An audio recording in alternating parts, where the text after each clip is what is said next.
Sure.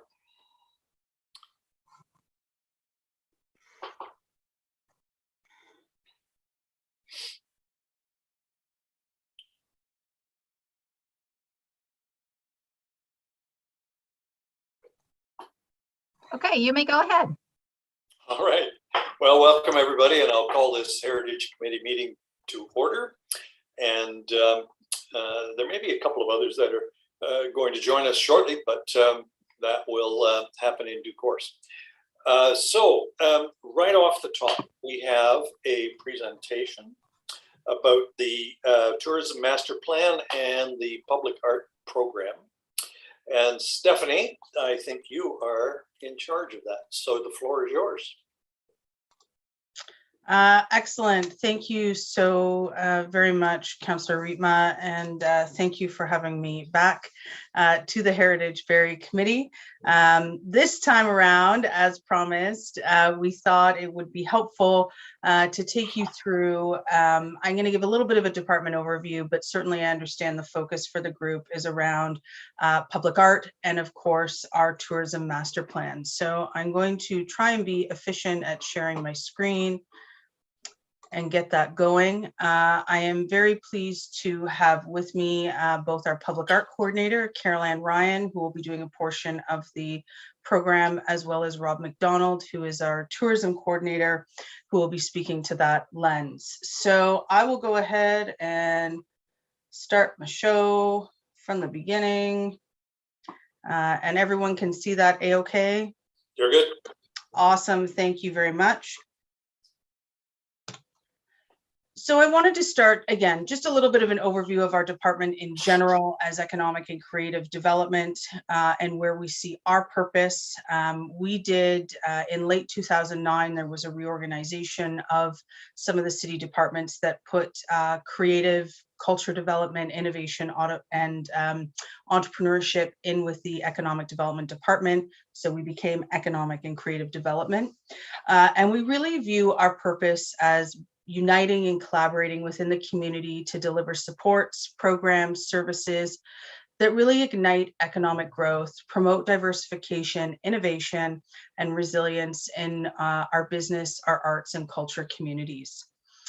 In our social channels, you can find us on Invest Barrie through LinkedIn and Twitter, and Creative Barrie is on Instagram and Facebook. We have tried to refine our goals to really 6 things, and that really is to position Barrie as a premier business investment destination. We want to make sure we have a robust entrepreneurial and small business ecosystem, which supports all of our business sectors, including tourism and culture. We want to make sure we are supporting and cultivating a dynamic workforce and pipeline of talent to support our employers and continuing to be able to work and employ here in Barrie. Fostering a vibrant downtown economic corridor is critical to maintaining the heart of a city, and the heart of the city is also what drives and invites investment to a community. Promote the growth of a diverse and sustainable arts and culture sector, and implement strategies to strengthen the development of key sectors, of which tourism falls into that. So those are the foundational goals that sort of underpin the work that we do. Underneath or within the economic and creative development umbrella, these are the areas that we hit on: tourism, arts and culture, public art. We also oversee our small business center, the innovation and entrepreneurship portfolio, traditional business development, which is your business retention, business attraction activities, and downtown development. So, and we have staff obviously in all of those areas. I gave Amanda the night off because she was with us at our last Heritage Barrie Committee, but I did just want to touch on her role as there may be some connectivity to the Heritage Barrier interest to the committee. So Amanda is our Cultural Development Officer. Her role is really to support our stakeholders in the culture sector, grow and maintain. We really want to drive some of that capacity building within our cultural sector. And again, keeping with Council's strategic objective to nurture culture as an economic driver. We also implement and administer the Cultural Grants Program, and then we also do related events that support and champion the arts and culture community through the Arts Awards and some capacity building exercises. And with that, I am going to mute myself and turn the microphone over to, oh, there we go. We're being recorded, and turn the tables over to Caroline Ryan, who is our public art coordinator. And we created this position in 2021, and I'm going to let her tell you all about it. So the floor is yours, Caroline. Hi there. Most of you may recognize me. This is also a return visit for me to a Heritage Barrie committee. So thank you for having me. I'm happy to be here as part of the ECDEV team today. So to give you just an overview of my role at the city as public art coordinator, it is my job to coordinate all aspects of the City of Barrie's public art program in accordance with the public art policy. I serve as the key liaison with the Barrie Public Art Committee, which is a volunteer working group. I lead the implementation of public art projects initiated by the city, by staff, by council members, and by Barrie Public Art Committee. And I also bring a public art lens to all city initiatives, developments, strategies, or plans to identify opportunities for placemaking and integration of culture. And just to give you a taste of what we're working on currently, or what we have going forward in the future, we are presently working on creating a mural at Eastview Arena that was spearheaded by Councillor Rima, who's part of the Heritage Committee. I will be working with a subcommittee of Heritage, this Heritage Committee, to create a mural at the Allendale GO station, which I'm very excited to start developing with you. As of late, we are working on a projection program for the Hello Winter. So that's the former annual Winterfest. We'll be working on a projection program for artist-made video or animations. We are also the group that put together the Horn in the Heart, which is the Bob Hunter Memorial in Meridian Place. And we're going to relaunch Brightening Barriers in 2022, which was a successful temporary public art exhibition we held in the downtown this past summer and fall. Next slide, please. The priorities for 2022 are as follows. I'll be championing opportunities to integrate public art into planning and development at a policy level. So for example, we're working on developing an art on construction hoarding program. I'll be supporting the consideration of public art for master plans in parks, on the waterfront, and at facilities. So for example, currently in process, we have the Heritage Park Master Plan and all of these initiatives across the City of Barrie. Our team will also be laying the groundwork for a public art master plan, which we hope to have in place in the next 2 to 4 years. We'll be working on creating an inventory of works in the City of Barrie public art collection. I think it's a worthwhile initiative, number one, to have a standard inventory of what we can call part of the public art collection, but also help us develop a direction for how we will care for and maintain the objects in the collection going forward. And as stated earlier, we're working on relaunching Brightening Barriers in 2022. And I think it's really important for the continuity of public art programming in the City of Barrie that we repeat and grow them, because it was quite successful. We want to continue to develop the awareness of public art in our city and support for the initiatives of the Barrie Public Art Committee. We absolutely want to have opportunity to employ more artists, and we want to continue to build partnerships with key stakeholders in our downtown, which is what we began this past spring. Thank you. Awesome. Thank you, Caroline. And again, we brought in an in-house resource in 2021 to really help drive this portfolio, because there's so much going on. And it really, public art contributes to placemaking in the city, which drives our talent and of course creates an enriched community. So really excited for so many programs in 2022 and what we can achieve. And then also new to our team this year is Rob McDonald, who has been tasked with implementing the tourism master plan that the city had completed in support of the tourism sector. And Rob, I will turn the tables over to you to chat a little bit about what you do and what we got going on in tourism. Okay, great. Just a quick check-in. Can you hear me? You're good. Okay, good, because my screen froze a little bit, so I'm delighted that people can hear me and I can see the slides. So I think we're all set. So thanks, Steph, and thank you to the group for inviting me to present this evening. So I am the Tourism Development Coordinator, as Steph said, a new position as of August this year. And delighted to be carrying that mantle. So I thought I would just talk a little bit about the job itself and then talk about our priorities stemming from the Tourism Master Plan. So my biggest priority is the development and execution of that, what we're calling the implementation program for the Tourism Master Plan, which, as many of you know, was approved by Council last November. And so we did develop an implementation program that was approved in September. And so we are moving forward with the execution of elements from that. So among the priorities stemming from that, which are part of my job description, are ensuring and demonstrating economic growth in the visitor economy. And so that is a key priority, to be able to not only demonstrate it, but to be able to measure it moving forward. So we're using a variety of metrics to do that and are establishing a baseline at this time. Also, I'm working as a liaison and facilitator, working with internal stakeholders as well as community partners, and working with those folks to bring maybe a different lens to various community plans and strategies, so that tourism lens, so that we can look at doing things maybe a bit differently and incorporating the visitor experience into some of those plans.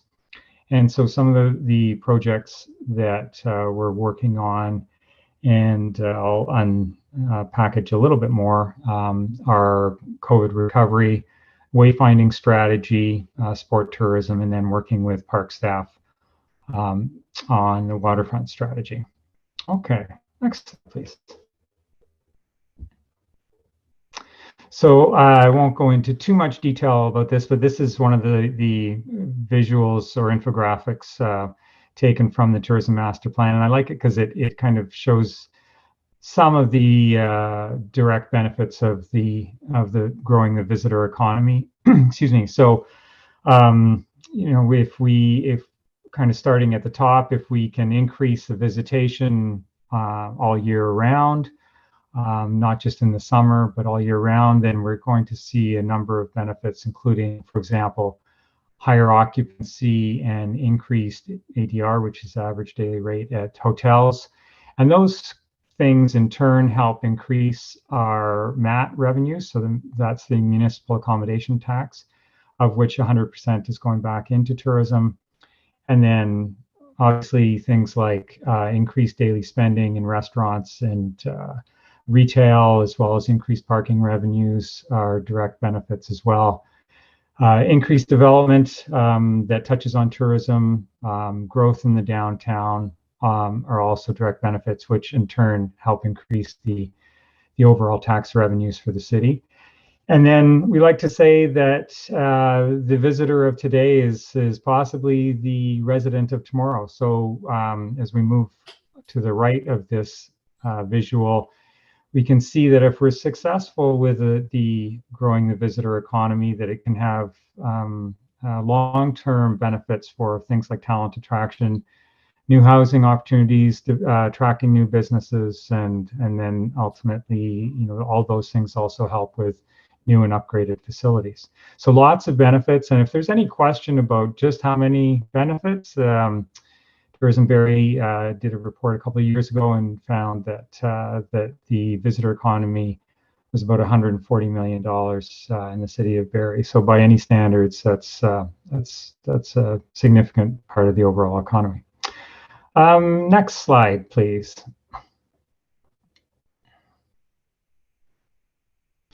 So there were a number of priority recommendations coming out of the tourism master plan, and there were 10 that really stood out. And so I thought I would just quickly go through these. Some of them I've already alluded to, but so the first one was adopting tourism as a priority economic sector. The second was establishing a tourism position, or giving Rob a job within the city and working with Tourism Barrie as well as other community partners. Incorporating a tourism point of view, as I've mentioned, so looking at new development, wayfinding, parking, and downtown revitalization through that tourism lens. I've mentioned the 100% of the MAT revenues going back into tourism. Developing sport tourism strategy was identified as a priority recommendation and an important opportunity that we should be leveraging moving forward. Next slide, please. Investing in and or facilitating development of year-round assets. So again, taking stock of what some of those natural and built assets are that we have that we can leverage for driving the visitor economy year-round. Coming out of COVID, we'll be looking at supporting and investing in visitor-focused arts, cultural and live events even more. Building a coalition of partners, again, within the city, but also regionally. We know that what's good for Barrie is good for the region and vice versa. So that's certainly a big part of my job, is working with community partners. Developing a brand promise and what we call a unique selling proposition to help tell the Barrie story to our visitors, so that we can demonstrate why Barrie is a better place to come visit than somewhere else. And so the last point there is engaging citizens of Barrie to help tell that story, which is a really important part of that brand promise and unique selling proposition. So those are some of the things that we will be working on as we implement the tourism master plan. Next slide, please. So some of our priorities for 2022, the wayfinding strategy is going to be, we're going to be kicking that off in earnest in the new year. And so the first part of that will be working with a consultant to develop a wayfinding strategy, particularly for the core area, at least initially, to help visitors find their way, as well as residents. And then the second part of that will be the design elements associated with the signage. I mentioned the sport tourism strategy, so we'll be looking to ideally work with a consultant at some point to identify opportunities for leveraging those, again, those natural as well as built assets that we have for attracting more tourism, sport tourism opportunities. I talked about the tourism unique selling proposition, so that's an important first piece that we need to develop to be able to tell that story. And then, of course, the recovery and demonstrating the impact of tourism, but also then building it. And so as part of the recovery, we're certainly going to be looking at helping businesses and workforce through the labor market recovery. Destination Canada, I think, is the ones that said, tourism, because of the pandemic, tourism was the first to be hit. It's the hardest to be hit, and it's going to be the last to recover. So we really need to make sure that we're paying attention to that labor market. And then one of the interesting things that we're discovering and are going to be exploring more is the opportunities with the film industry. We've had a number of inquiries, and a growing number of inquiries from film production crews for working in Barrie. So it's a growing, very quickly growing industry, and we think that there may be some interesting opportunities to explore there. So those are some of the priorities that we're looking at for 2022. So thank you very much. Thank you. All right. Well, thank you, Stephanie and Carol Ann and Rob. I really like that line, give Rob a job. I think that worked out pretty well for you, Rob. Any comments or questions for any one of the presenters? Shelley.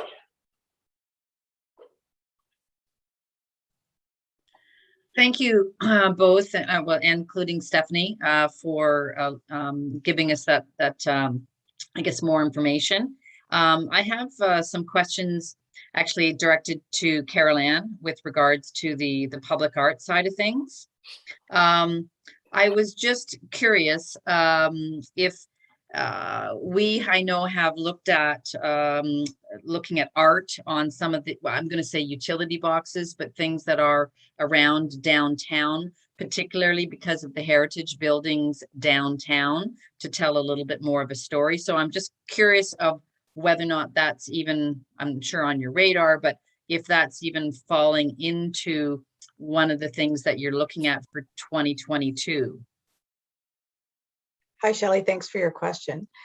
It is something on my radar in the sense that it's something I've heard there was interest in doing. And it is certainly possible, but we'd have to have a discussion in terms of intention and scope, looking at, which specific sites we'd like to put these at, how many, sort of what the expectations are. And of course, there's always the resourcing piece as well in terms of how we would support and execute that project for you. But we could certainly enter into conversation about what that might look like. Yeah, because I think we understood, because I know that both the Councilormen Ripon and we're kind of looking at downtown, but also maybe in some of the other the neighborhoods to try and further expand on, describing these historical neighborhoods, and then using these boxes to highlight a few buildings or a few, things in there. So it would be kind of maybe more of a partnership. Downtown I mentioned, but it's in other areas within Barrie as well. I think that's wonderful. I mean, absolutely, in the long-term plans for public art, we will expand outside of the downtown. I think that's very important, and that is a goal of our program. Another way to look at it, you said the word partnership, is to consider supporting your committee or your team in terms of public art, lending some administrative or facilitation support from the staff level, but you could actually execute and actually roll out the program with that support. Yeah, because I know that Thomas had looked into it, and one of the things, and I won't go into it in lots of detail now, but because I guess some of them we were not bottlenecked, but I mean, some of them were owned by the utility companies, and some of them were owned by the city because they controlled the traffic lights. So I think it was a little bit of that we, may have to unpack that a little bit more to say, okay, where are there opportunities? Because we can at least go to the city's traffic lights, perhaps in historical neighborhoods and including downtown, and start there. And I know Deb Exel had kind of looked at, we have a wealth of old pictures available, and we can start stories. So it actually is not that difficult, but it's a little bit of search and find with regards to which boxes. I do agree with you there. And that would be part of the scope. Yeah. That's part of it, the research, right? And the planning for what exactly that project were to look like. And that's probably where we would look to your committee for assistance.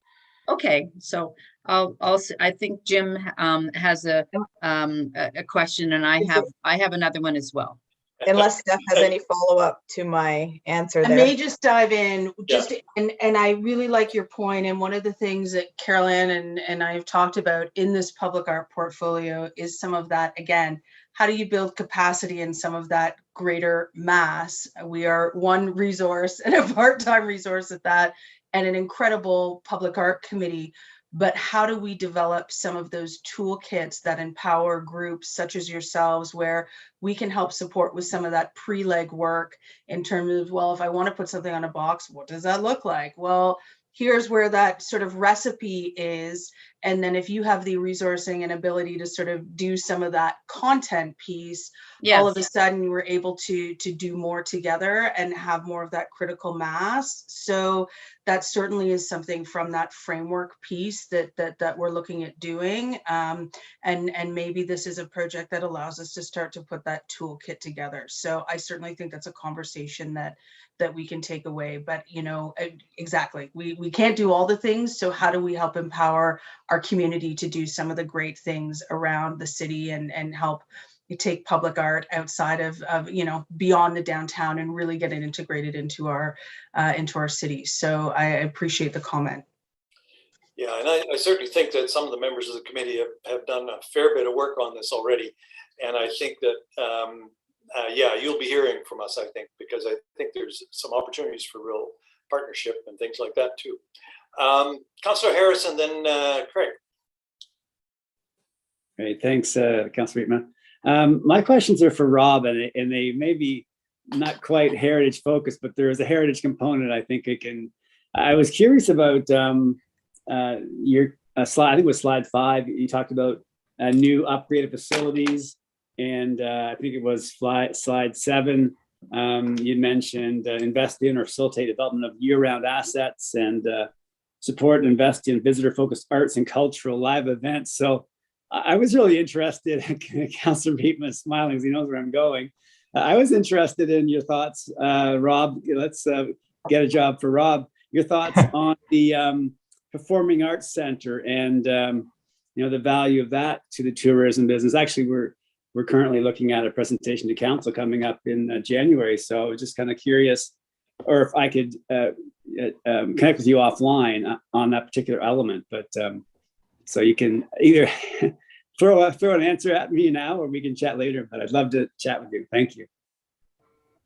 Yeah, I think it would definitely be worth discussing for sure, Councillor Harris, and I think it may make more sense to take it offline for a couple of reasons, not the least of which is we haven't really, or I haven't really been all that involved with the discussions around the Performing Arts Center at this point. So some of those are certainly longer term priorities, I guess. The tourism master plan, as you know, was over a 10-year period, and so some of the priorities that I highlighted are longer term and really haven't done much of a dive into at this point.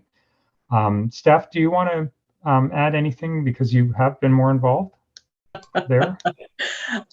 Sure. And you're right. We haven't, and I'll give Rob a bit of a break. We brought him in August, and then we had him dive in to work with Rob Bell's team on the Briar bid, and then get the implementation plan going. So we really haven't, and then the wayfinding project. So we haven't given him a lot of breathing room to look at some more broad options. But I certainly think as part of looking at you're right, the Performing Arts Center, there's some preliminary things that were done as part of the early consulting work that we have, but certainly to take an updated look and in the context of the master plan, Rob's correct. We haven't done a full dive into that. So that is definitely a good takeaway, Councillor Harris.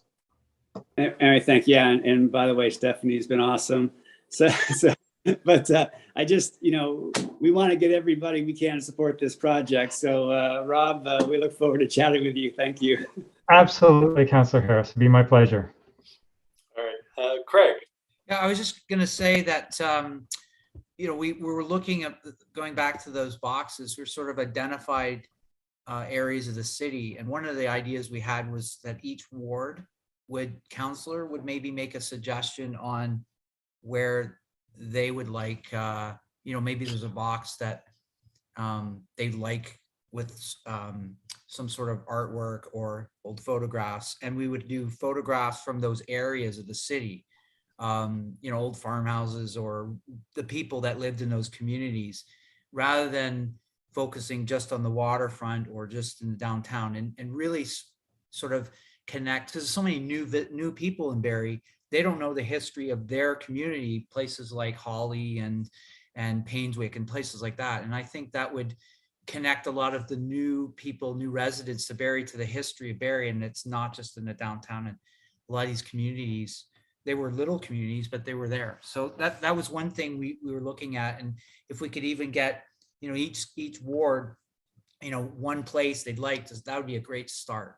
That's the only thing we were talking about before. So thank you. Great, thank you. Kathy.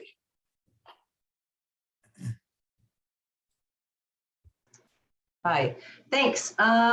This is, I think, for Carol Ann, but maybe also for everyone that's done a presentation and spoken tonight, is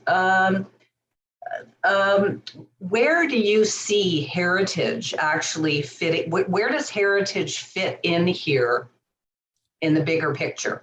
So we look at the tourism master plan, and I don't see anything that really, unless I'm missing it, I don't see anything that really is speaking to, I know we speak culture, sort of heritage falls under culture, but where does heritage fit into the tourism master plan, can it, and the arts, public art committee? So maybe if somebody could, because you're speaking about all the things that, you know, from a tourism master plan, which heritage wasn't included in.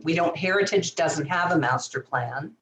And then Carol Ann, from the public art perspective, where does heritage, like, where do we fit in?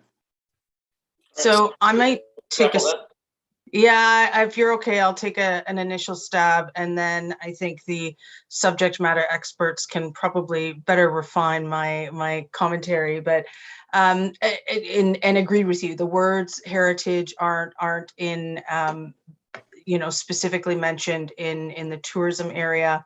I think there's a few things, and as we're discovering from the public art side, and as we go forward, I mean, the heritage of our city and all of our heritage from First Peoples right through to, you know, all the way forward. I mean, there's a thread of that, and depending on the projects you're doing and where you're doing them, I think that's inherent in the work that we need to do to make sure that we're considering honoring and participating in that. And when we come across new projects, sort of the why and is there a heritage connection, I think are the questions that we're asking, or the public art committee's asking. And again, I'll let Carol Ann give a little more if there's more that she wants to add. And then from the tourism lens, you're right. Well, it's not specifically identified. I mean, in the pieces where we talk about looking at and I'm just looking at my slide deck here, so that's why I'm looking sideways.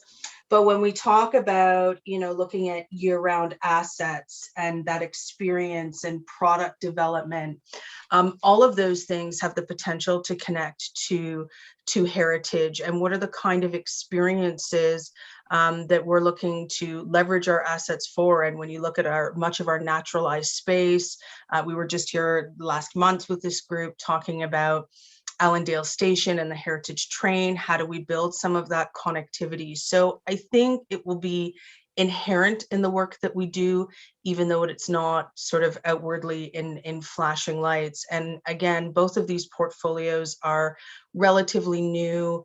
Well, they are new from a city staff perspective. So I think as the discussion continues, the opportunity to uncover more will reveal itself. And I'll stop there. And Carol Ann, maybe I'll start with you from the public art perspective, if there's more you wanted to add.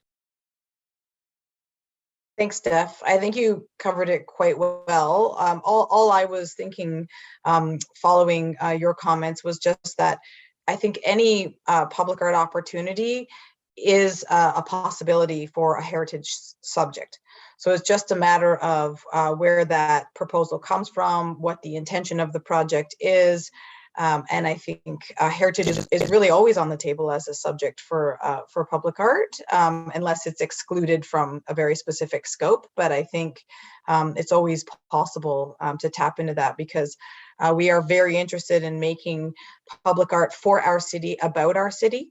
So I think it depends on how you characterize heritage, but I would say that that's certainly always a part of a potential part of the subject matter we consider.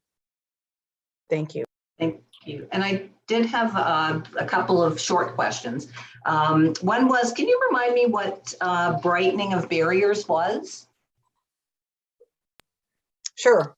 Sorry, I just assume everybody knows about our programs. I apologize. Brightening Barriers was a temporary public art exhibition we launched this past spring. The intention was to provide a COVID relief project, in that it was a project that anyone could experience outside. It was an outdoor art project. It required passive engagement. So whether you were walking, driving, or simply lived in the downtown area, you could enjoy these works of art. And they were 7 unique works of art that were made by regional artists and displayed on patio fencing downtown. Okay. So hence the title, Brightening of Barriers. And then my third and final question or comment is, when you were talking about art on construction hoarding. Mm-hmm.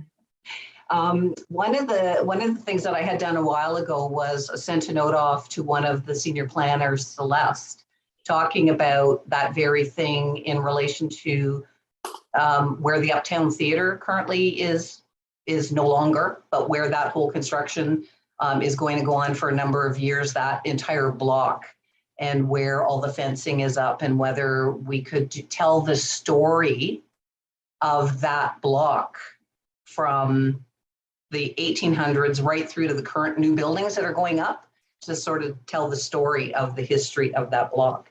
And I don't know whatever happened to that, and we might also want to look at 5 Points, now that 5 Points is not, at this point anyway. It would be nice to see that hoarding, construction hoarding, changed to something, even if it was seasonal, something that looked seasonal, like, for the holidays or for the winter, and then something into the spring and then into the summer. So those are just a couple of, because there's nothing worse than looking at holes or demolished scraps that are being taken away. And it would be great for the tourism, because as people are walking the streets, they can read the story of, or the history of, from start to finish. This is what the finished result will look like, these two beautiful tall towers. Right. I completely agree with you in terms of your thinking about the potential for these lengths of, temporary walls, and the idea of creating something that's far more engaging than either, plain plywood or advertising material. I come from a very similar point of view in terms of wanting to see something more interesting and more relevant to our community on that hoarding. However, we are at the exploratory stage, as I mentioned. That is something that is a goal of ours going forward, and we're currently in talks with development and planning about what the potential is for that. So absolutely, when we can get that sort of off the ground, we'll be looking at what that might look like. But thank you, that's absolutely what we want to do. Thank you, and thank you for doing your presentations to us this evening. That's great. All right, Shelley and then Thomas. Hi, again, this is related more for Carol Ann again. And I know that you'd mentioned, as far as your public art priorities, you mentioned, for instance, the Heritage Park Master Plan. So again, a reoccurring theme here, but I wasn't sure. I did sit in on that master plan, and I'm not sure if there was budget or consideration for somewhere in that Heritage Park to, again, similar to the waterfront trail, where you are highlighting some of the older buildings that you may be looking at, seeing how it's called Heritage Park, that maybe there is some kind of a link to heritage again, and then maybe relating to some of the buildings that people may be looking at, and again, whether or not they're new or they're tourists or they've been here for a long time. I think the waterfront trail has done an excellent job of signage along the waterfront. So I was thinking something similar to that would be a great opportunity to showcase some of those heritage buildings downtown and incorporate that, if possible, into the Heritage Park. There's no shortage of work and ideas for Carol Ann to follow right up. Apparently, yes, it's wonderful. I love the enthusiasm. I will take it. I think that that's absolutely something that's of interest, but at present we've only been engaged on a very specific site for public art that's been laid out in the plan. And so I think that's something that we'd have to, could be expanded on, absolutely, but would have to be explored either with parks or with the designers, because in terms of my input and role at this point, it's like I say, it's quite focused. But I appreciate that, and perhaps that's something we can build into the scope of what that public art installation is. But thank you, those are some great thoughts. All right, Thomas. Thanks very much, Councillor. I just wanted to echo what Caroline was saying about them being sort of in the exploratory phase of this. I know that there's other municipalities that are quite advanced with this, but we need to have a bit of a protocol as to what we're going to be asking developers to put up in terms of construction ordering, and we need to think about like themes, content, what not to put up, and things like that. So I think I don't want to make promises, but I suspect that the committee will likely hear from us, or somebody from the development services team or somebody from Stephanie's team will come and say, this is what we're thinking in terms of a public art protocol for construction hoarding, maybe in these areas, maybe within the historic neighborhoods. There might be other elements that don't necessarily apply or don't have a heritage component. So it's just, we're early days, and I think this committee will hear back from us at a later time. All right. Yes, I'm sure we will. And I do think that it's interesting that both Caroline and Rob are new additions to city staff. And I think that what that does is it tells you that the city is moving in a direction. And these are important directions for a growing city. And I think that I hope, I think everybody agrees that these are the right directions that we should be moving in as well. So, all right, any more comments or questions for the team? All right, if not, thank you very much, Stephanie and Rob and Caroline, and appreciate that very much. And yeah, you can see the enthusiasm that this committee has for their efforts, and I'm sure we'll be calling on you from time to time. Thank you. And thank you for having us. Yeah, thank you. Very welcome. It's very useful. All right, our next presentation. Yeah, I was just going to say, I didn't know if Carol Ann wanted to stay for just because I'm next on the agenda, and that's about the GO station. So if she wants to stay for a couple of minutes, if that's okay, then I was going to stay for that. Good. Okay, great. Don't you worry. And then after that, I'll leave you. But yes, no, absolutely. I was planning to stay. Thank Actually, you. You're all welcome to stay. I mean, there's no reason to leave. This is the most exciting thing that's happening in the city tonight. So, all right.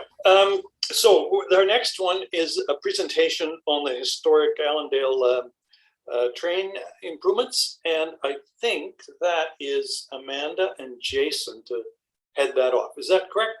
Yes, that's correct. All right, Amanda, Good the evening. floor is yours. Well, good evening. Thank you so much for having us here to discuss the plans for the Allendale train station office building.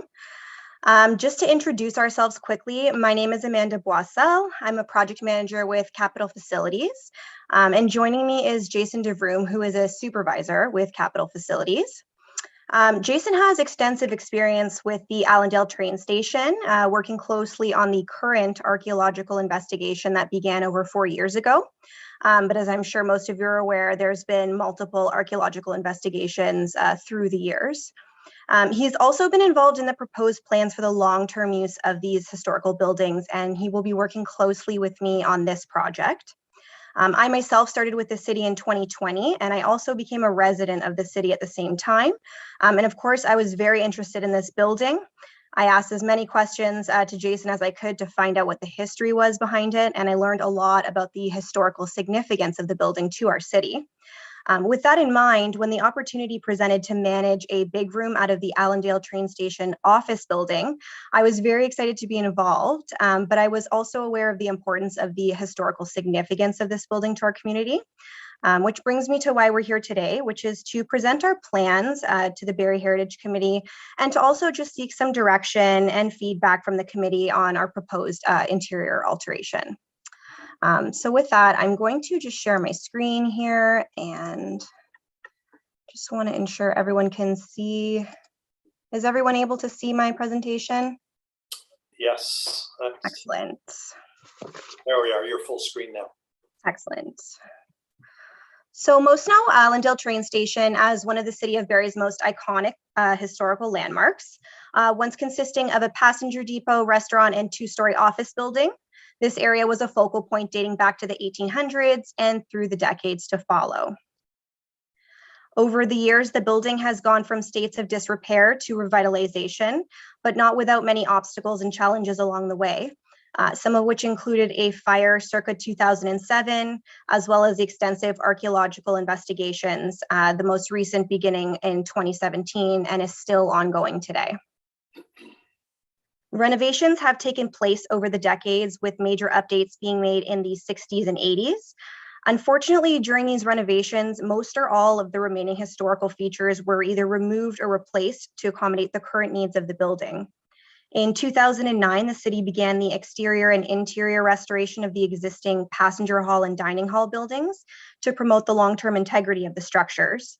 The intent of these renovations was to immediately secure the structure from the elements, which included reinforcement of foundations and structural walls, and replication of the breezeways, restorations of the ceilings, and partial restoration of the interior walls and subfloors.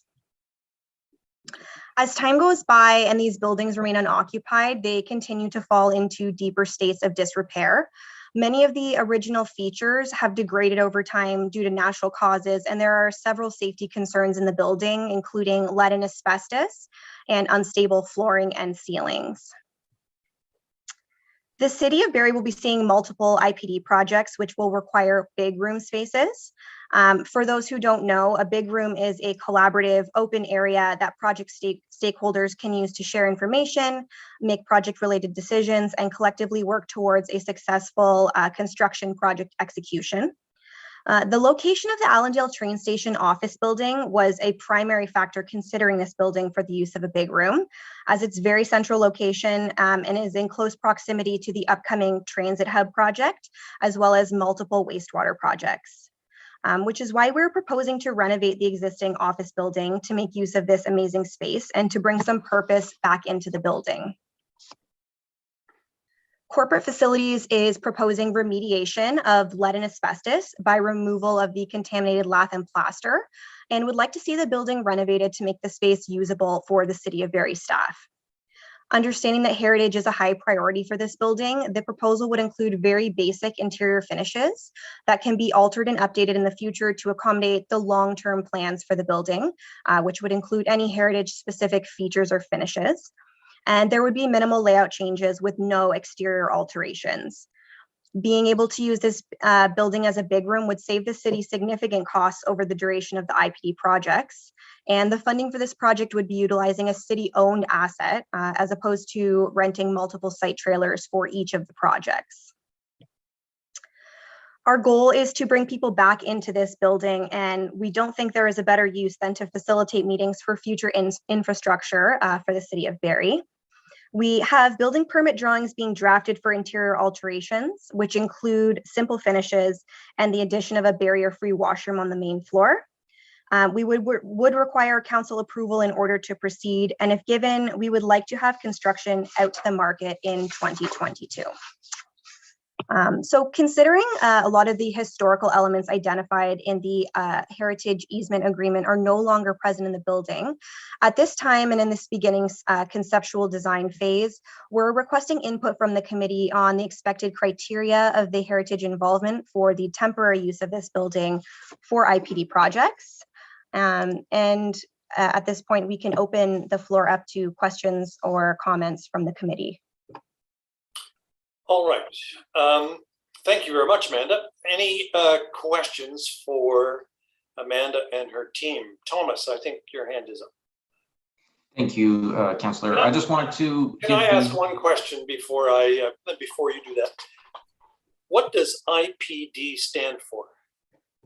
Integrated Project Delivery. It's a format of construction where basically all the groups. So instead of kind of piecing out different phases of the construction, all of the groups, the owner, the designer, the builder, all work together as one, which makes these big rooms very important to have so that everyone can work collectively together.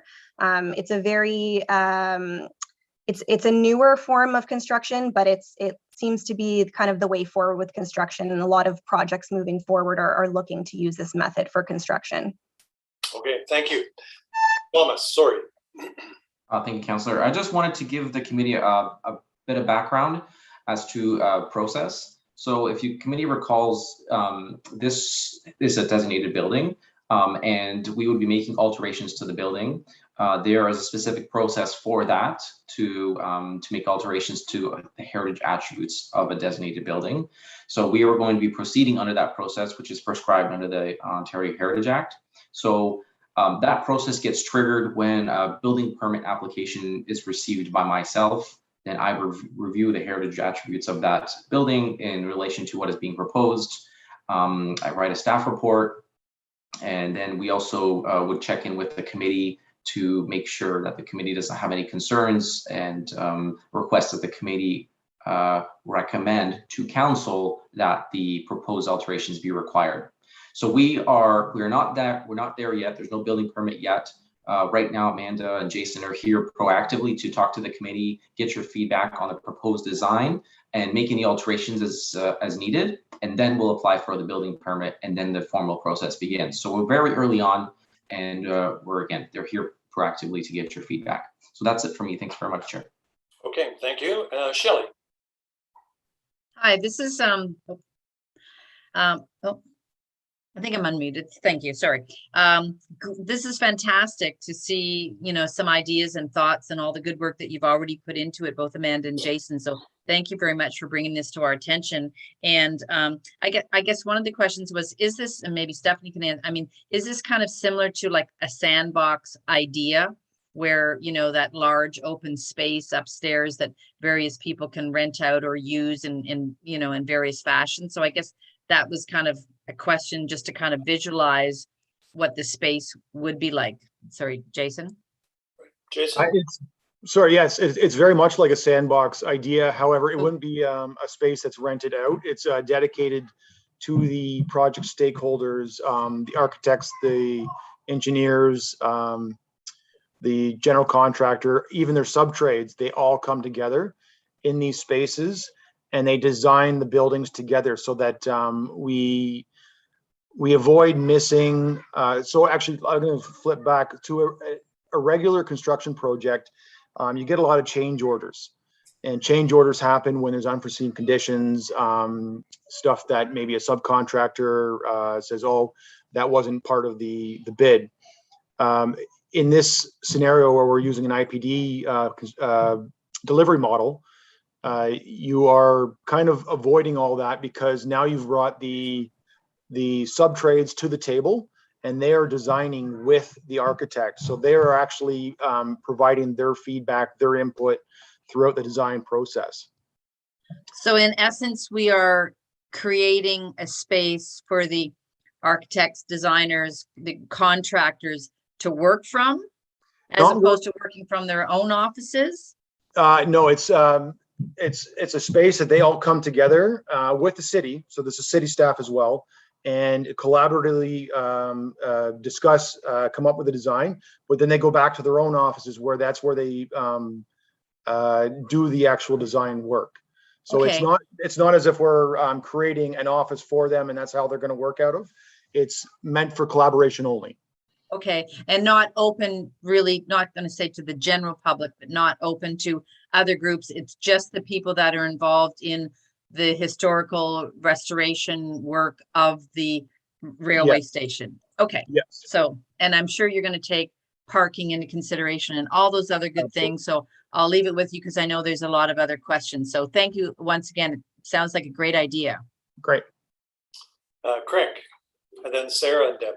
Yeah, I was just going to ask, how long is this a tentative thing, like a short period of time, or is this sort of going to consider to be ongoing for years, like that you're going to use this space, or is this a set amount of time? We don't have, oh, sorry, go ahead. Amanda. Yeah, it's okay. You can go ahead, Jason. Okay, we don't necessarily have a set amount of time. We know that, so one of the IPD projects is the Allendale Transit Hub, which is right next door. So this is what makes it very, very convenient. And it saves the city quite a bit of money because we don't have to purchase or rent trailers that would be located on site, and we use that as a big room. Now we're using a city-owned asset and also fitting out a city-owned asset, so we retain that that value that we put into it. To your question though, we have several projects we'd like to use the building for. It could go 5-7 years. That's, so to answer your question, yes, there is it's a temporary, but it's a bit of a longer temporary solution. Okay, thank you. And sort of to go on with that, after that, what's the idea of what would be after the 7 years? It would... Well, the original building was an office building, so we're actually basically recreating the building, and it can be used as an office building again. Now we don't actually have a use yet. There is a staff report, and I'm sure most of you probably have seen it, for the programming of the Allendale train station as a whole. The office building was never included in that. We had some talks with the Chamber of Commerce over the years to utilize the office building specifically. So there's still those types of opportunities, but it's I guess undedicated thereafter. Okay, thank you. Sarah. Thanks. I think my question is going to be along the same lines as I think what Craig brought up, in that if we sort of build to suit in a way for this space, and then we've adjusted some of the heritage elements to try and make it work for this project, and then perhaps in that 7 years there's a whole different idea, and now we've compromised a little bit on heritage features so that it's usable and upkept, and then perhaps in 7 years it gets changed into yet something else, and we each change makes us lose a little bit of those heritage features. Now I know because the inside has been subject to a little bit of change already, just due to it breaking down and whatnot, and the majority of it is on the outside.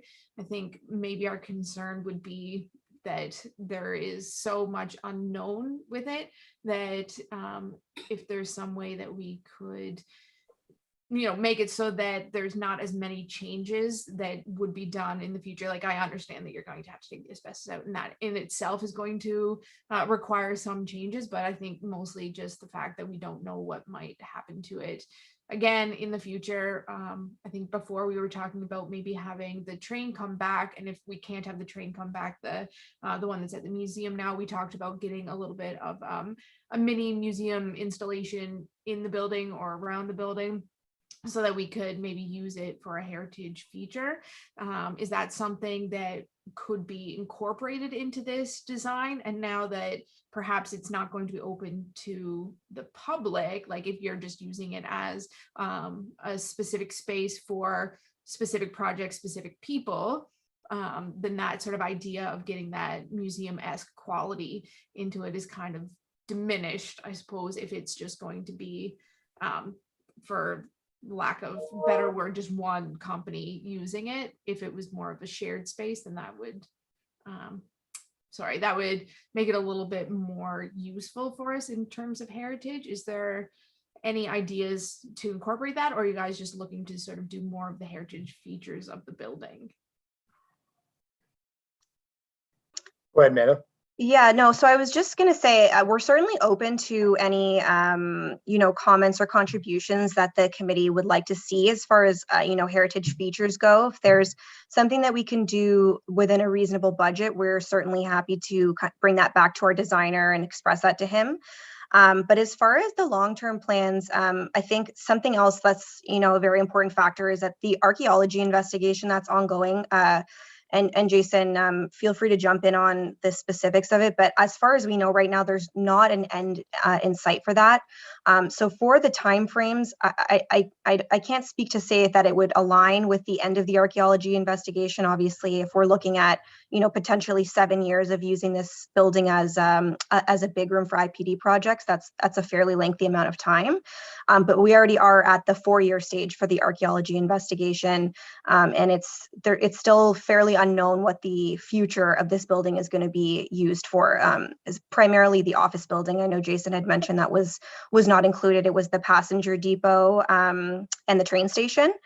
So I think that's a bit of an unknown for us right now as to what the future of the office building will be. But as far as, trying to show the heritage features, like I said, it's definitely something that we would be open to discussing and getting feedback from you on how we can integrate that into our plan, into our current design. I think, Sarah, just to add to that, right now the archaeology has done, what is the correct word here? Kind of a conditional clearance on the area behind the office building.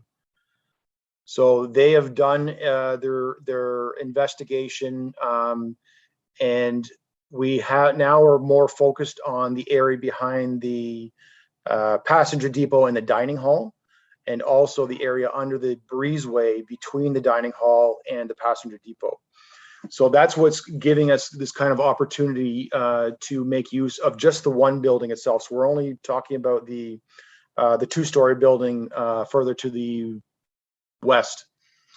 And regarding heritage features on the interior of the building, to be perfectly honest, there is not much left. There's a couple of pictures in Amanda's presentation there, and that is the general condition of the entire building. It is down to studs, some drywall, not drywall, it's lath and plaster that has asbestos in it that we need to remove. And unfortunately, it's falling apart on the inside.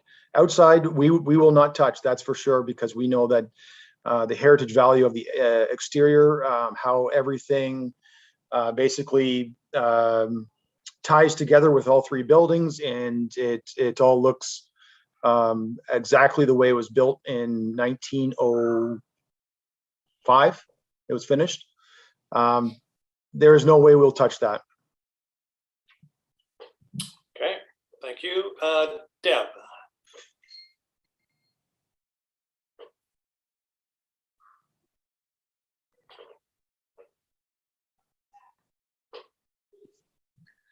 Yeah, I was in that building about 6 years ago, and it's very interesting, but definitely in poor condition.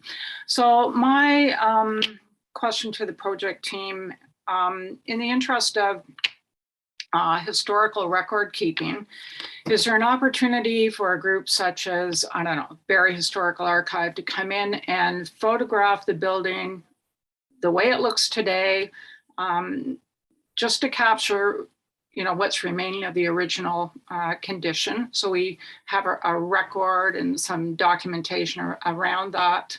And then whatever happens to it going forward, we still have a record of what was left of the original old building, which actually predates the station. So that's my question. Absolutely, that would be a great idea.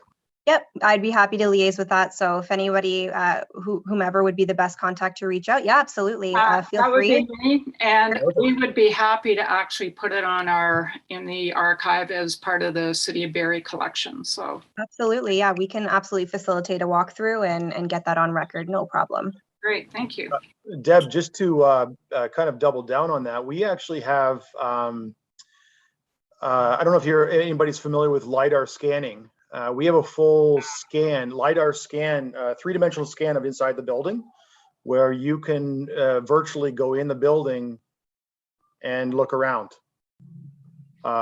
It's something I haven't opened it in quite a few years, but yeah, it's something I know we have on our records. Well, I think this has been a great introduction for this, because Deb meet Amanda and Jason, and if you guys can work together, I think you've got we've moved that ball down the field quite a bit. Yeah. So that'd be great if you could do that. All right, Thomas. Thank you, Chair. I just wanted to echo what Jason was saying. Anna and Jason were kind enough to let me in the building prior to this meeting, and we talked about, you know, them coming to this committee and getting your feedback. And I did take some pictures, and you know, I had the bylaw with me, and on all the features that are listed on that bylaw. I would say 85% of them are gone or have to be removed. Like it lists paint as a heritage attribute, and that paint contains lead. So we have to remove some of those. But in terms of major structural components, I think those are going to be preserved. So there is, for example, there's an arched entry or arched sheer wall between, or sorry, an arch opening between two rooms, and things like that we can try to preserve. But a lot of it is gonna have to be changed. Sorry, Thomas. Just to touch on that, we're actually the building, the original building, had an addition on the south side, and I don't know what year it was. So what you're talking about as far as the arch is between the addition and the original building, and it is a structural double withe or triple withe wall, masonry wall, and we're not proposing to touch that wall at all. We're not going to put any new openings. That wall, actually, what I did do through the archaeology project, a good 6 to 8 feet underground, we found hundreds of old bricks that were from the original construction. So I had the archaeologists save those bricks so that we could remove bricks in the wall that are damaged. There's a lot of drill holes through the wall, and we can replace them with original 1905 bricks. So we have those in at the station saved. Yeah, and Thomas, just to speak to that, as soon as we had that walkthrough with you, that was again something that we brought right back to our designer and made note of and made clear that we would like to maintain that. And again, still open to those conversations. If there is anything of note, we're happy to bring that back to our designer. And we definitely want to work with the Heritage Committee and ensure that we're respecting the heritage of the building and respecting its history and doing everything that we can with the fairly limited amount of heritage features that there are still left remaining in the building. It's a 2-story building. Are you using the second floor? Yes, we would be using the second floor. Okay, because there you only showed the ground floor. The second question that I have for you is, I'm assuming, and that may be a big assumption, that originally there was trim around the windows and the doors, and there were baseboards and things like that. Would I be correct in that? And then if that's the case, most of those are going to be taken apart when you take the lath and plaster out. Is there a way to put reproductions back so that it looks the way that it used to? We can, absolutely. There actually isn't any trim left around the windows or doors. It was all removed. However, in the dining hall, we have it stored. All of it has been stored and actually has been labeled and numbered. The one problem is the guy that originally did the work, who cataloged all the trim. My understanding is he's no longer with us, and we don't know where that trim goes back to, and we don't have any documentation as to where it aligns. Now, the other thing is all of that trim is very much deteriorated. However, yes, we can replicate it easily. We have enough of it that we can make a replication so that we're not. One thing I struggle with heritage is reusing the existing material, where I'd like to replicate it with a material that's going to last longer. Material that's already 100 years old is really hard to maintain.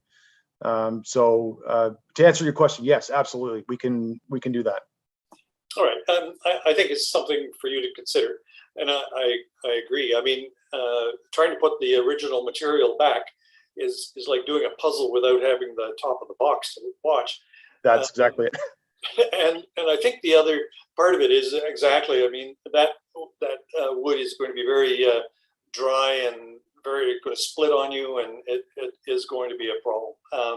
So if you can replicate it, that I think is probably a really good start. Yep.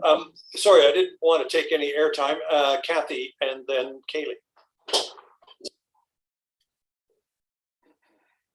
That was, one of the things that I was going to ask about, what the actual plan is, because you show a picture that looks very modern. And it would be really nice to be able to see the restoration around the baseboards, the trim, the doorways. And would you be looking at putting back hardwood flooring or reclaimed flooring in rather than linoleum or something that looks like, because, we live in century homes, and I can tell you the trim that I have trim out in the garage that is, over time, somebody has redone one of the bedrooms and the trim is in perfect condition. And my house is the same age as the train station. So, if there's any chance at all that we can reuse any of the existing trim, some of it might be split and rotten and not great. That would be great. And can we, try to, if you have to reproduce it, then reproduce it as closely to, because we certainly have Barrie trim and mold here in town that does a reproduction of that kind of stuff as well. So it would be really great to be able to keep, the main stuff. And what would even be better is, and I know you have to remove the lath and plaster, but there are professional plasterers out there that could come in and plaster the walls. Yes, there are. All of that comes with cost, and our budget right now is not infinite. The one thing I do like, the reclaimed floor is absolutely what I'd like to see in it for the use of our IPD big room, and having contractors and consultants come and go with boots and that. What I would like to do is put down like a floor that can withstand that. And then once we're done with this building, we replace it with the proper floor, a reclaimed floor, absolutely anything, something that matches the historical time. Thank you. All right. Any other comments or questions for? Oh, sorry, Kaylee, you're right. Forgot. That's okay. Just a clarification, I guess, for one question.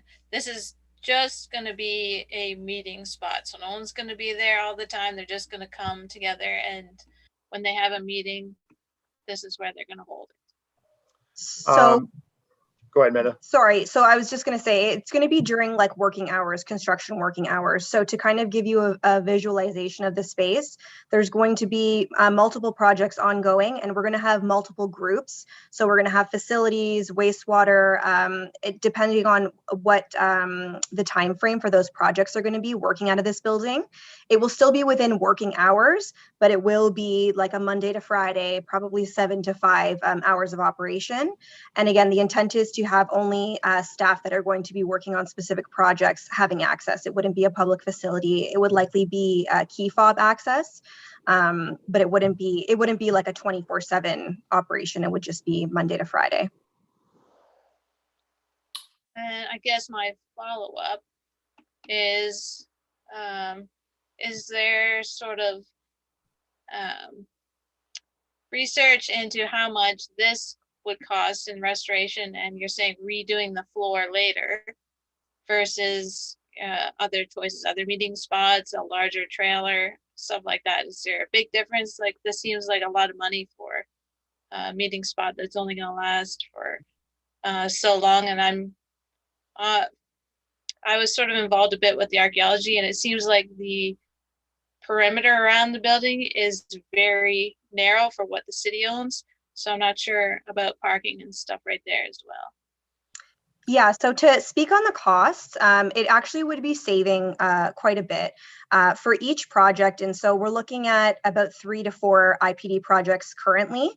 So for each of those projects, they would likely have to have multiple site trailers on their sites for each of those projects. And if we're looking at, the same duration that we're discussing, which is upwards of 7 years, just have to factor in those monthly rental fees for multiple site trailers for multiple years. And then, as with any kind of rental, that money just comes and goes. Whereas if we were investing in a city-owned asset, we would be investing in this building. We would be getting ahead on, the future plans for this building. So kind of laying the groundwork for the eventual use of it, and the eventual kind of heritage ties into it by getting ahead and doing that remediation of the lead, asbestos, and kind of making the building more functional, addressing some of the issues that it currently has.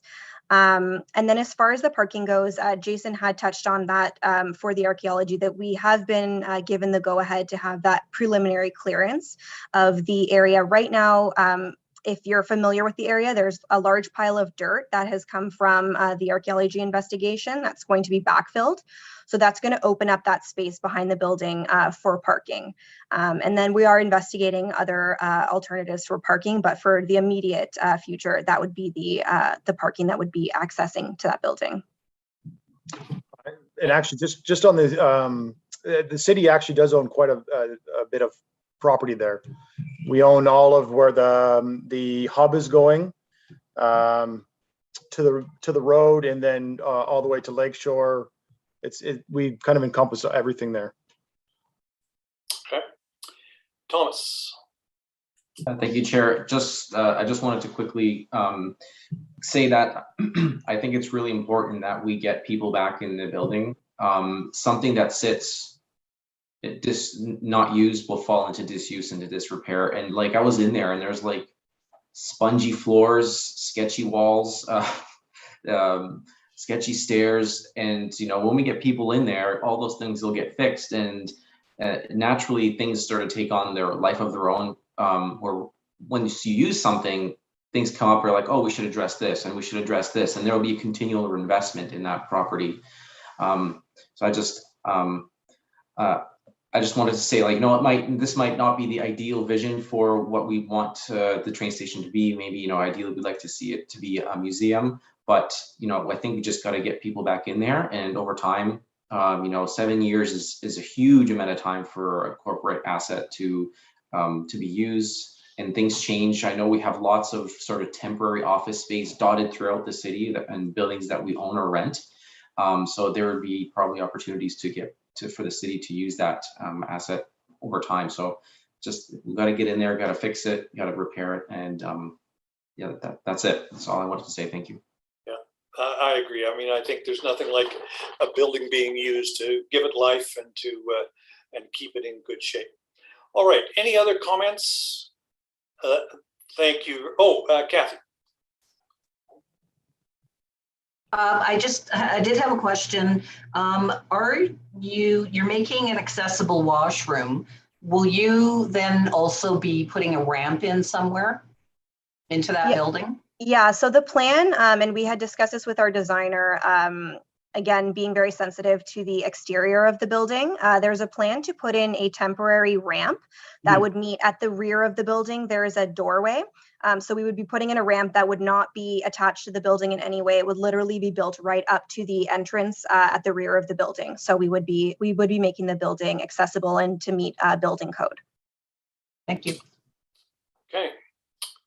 All right. Well, Amanda and Jason, thank you very much. I think you've got a good sense of what the committee is interested in, and all I can say is good luck with this project, and we'll see you at council one of these days. So that's great. Thank you.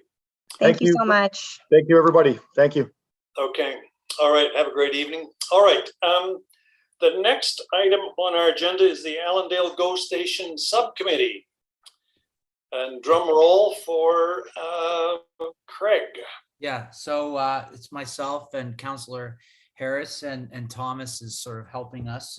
And we've also connected with Carol Ann as well.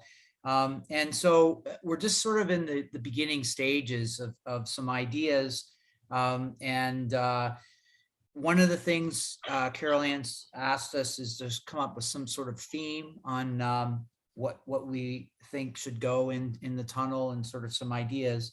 And so the two main themes we're thinking is, and we'd want to figure out maybe how to incorporate this together, is obviously First Peoples, and the story of Allendale itself. Obviously it's the railway, but also sort of the story of the people, and maybe the businesses and the people. And one of the things is maybe even connecting with it's the tunnel's a gateway for a lot of people into the city and into the waterfront. So the idea of connecting with, how the waterfront was used as well, which connects with tourism, and obviously the story of Allendale. And we were discussing sort of our vision. So if you look at the tunnel, it's a huge area to cover, both sides, as well as there is a space as you sort of come in from Gowan Street. It's almost like a wall that you could put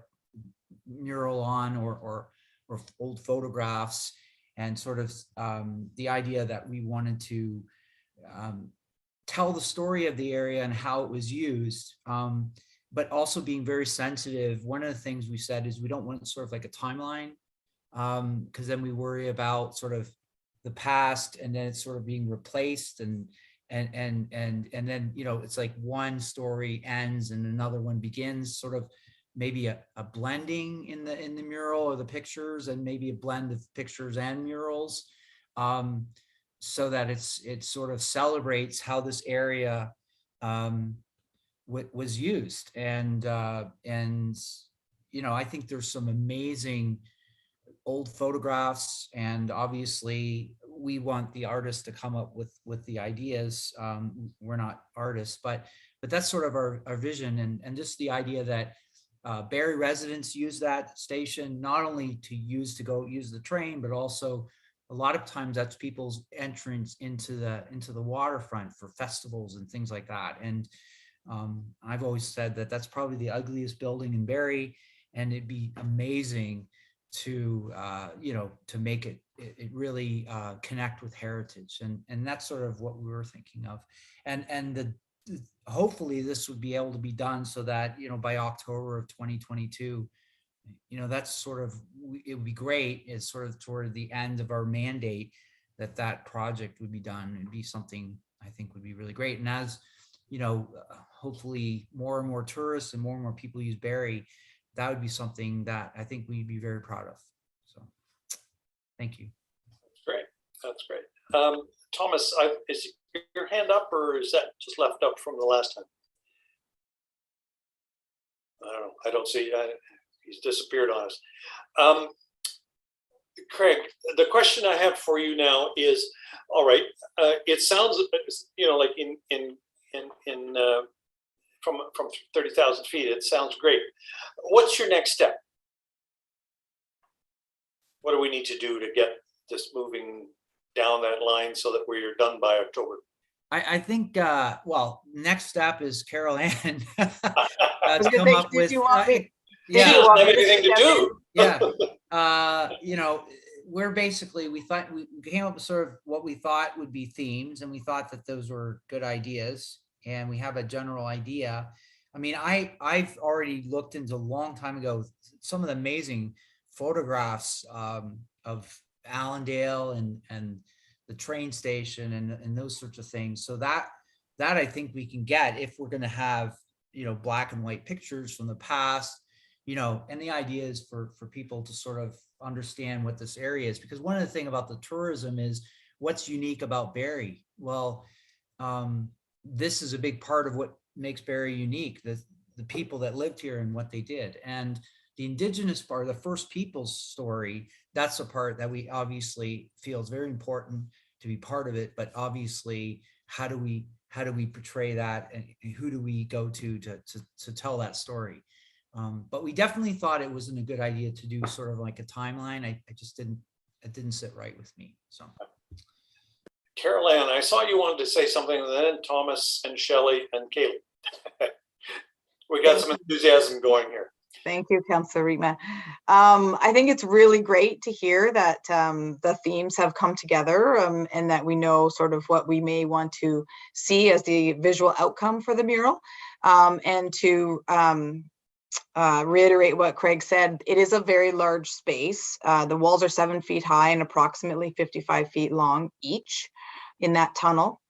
And I just want to clarify a few points, Craig, just in terms of process. So Tomas and I did a site visit about a month ago, and we discussed the opportunities. And I think it's important, when I hear you speak about the interest in having a mural, but then the interest in seeing the heritage photographs and hiring an artist, I have a hard time reconciling those in the sense that I see them as two distinct projects. A number of heritage photos, but I don't think you would necessarily hire an artist to do that. But if you were to take the themes that you put forward, and certainly as part of the scope before we could go public with this project, is we'd have to write a description, so something that artists could respond to in a submission form, and leave it open in terms of media. That would be my recommendation. One thing we would do, and I suggested this to Tomas, and I think it's the most efficient way to go, especially with that timeline, which I'm very happy to hear that you've landed on an intended end date, is we can apply panels. So we wouldn't, for example, send in an artist with paintbrushes to work in there, because although that is a lovely way to create murals, it takes a lot of time, and in a public space like that, that's the accessibility factor of it would be quite complicated. However, there's a lot of technology out there now where you can take images that look like they were painted and apply them digitally, or someone could, create an entire image in a digital platform, and we can have it printed onto panels. So in any case, we'd have panels that were prepared outside of the space and applied onto those walls. And when we put it out to a call for submissions, which is what we would do with your themes, with the deadline and the budget, all of that would go out to the public and the art communities, both locally, and we could speak about that as well, actually, provincially, nationally, whatever you'd like to consider. The other thing that the artist should know in advance is sort of what the how open that call is for the artist's interpretation, in terms of coming back with any, because like I said, with these sort of produced panels, any media is a possibility, and the interpretation of that theme in any way is a possibility. And it allows you, so for example, if we received a number of submissions and there was, for example, timeline proposals, well, you don't have to accept that, because there may be other artistic interpretations of what you're looking to do there. But I think it's really important that we clarify at this stage, if there is an interest in a series of historical photographs, I think that's a slightly different approach than a public call for artists. I see that as more of an archival project. So that's something that you should, we can talk about, but I think that's something to consider. And then as far as process, once we have the details confirmed, and the budget is still an outstanding issue from my point of view, we would put together a call to artists, like I said, and then we would prepare a project timeline. So for example, like when this first round of submissions would be due, all the way through to the expectation that this artwork would be completed and installed in October 2022. And at this point, I don't think that's an unreasonable expectation, especially if we take the panel route. I think that's absolutely something that's doable. So does that answer the question about process and next steps? Okay. Yeah, I think that's helpful. And one thought that crossed my mind is, well, if you wanted to combine the archival pictures with the art, I suppose what you could do is take pictures of digital pictures of the existing pictures and then combine them with art.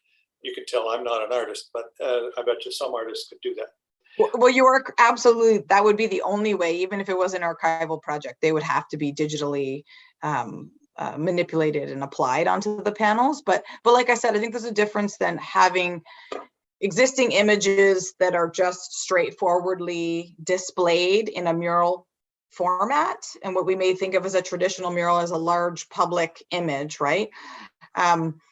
Versus perhaps making those available to the artists as part of a process for research, as a source, but not necessarily. I guess I'm just trying to measure your expectations, like that we're not going to see necessarily, what you may consider a typical collage of archival imagery, because I think the approach is a little different than what I understood we were discussing. All right. And certainly, I have a long list of interested speakers. So why don't we go down the list and then we'll see where we are. And the first one is Thomas. Thank you, Chair. I just lowered my hand. I think I was just going to say that I have notes that I'm going to send to Carol Ann based on our pre-meet. And then I'll probably just try to collect thoughts from this committee as well and just put those in and then send them to Carol Ann. That's all. Okay.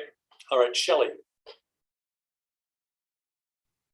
Mine was about the process, and Carol Ann did a great job of doing that. And I totally agree. In my past, I've done some work with large scale murals, and the idea of referencing perhaps for the artist to be able to use it, but that will go into the RFP or, in terms of what the expectations are. And so, yeah, it's all about managing expectations of a visual artistic process, which is always difficult. So kudos to you. And I'm so glad that you're on board, and thanks very much for all you're doing.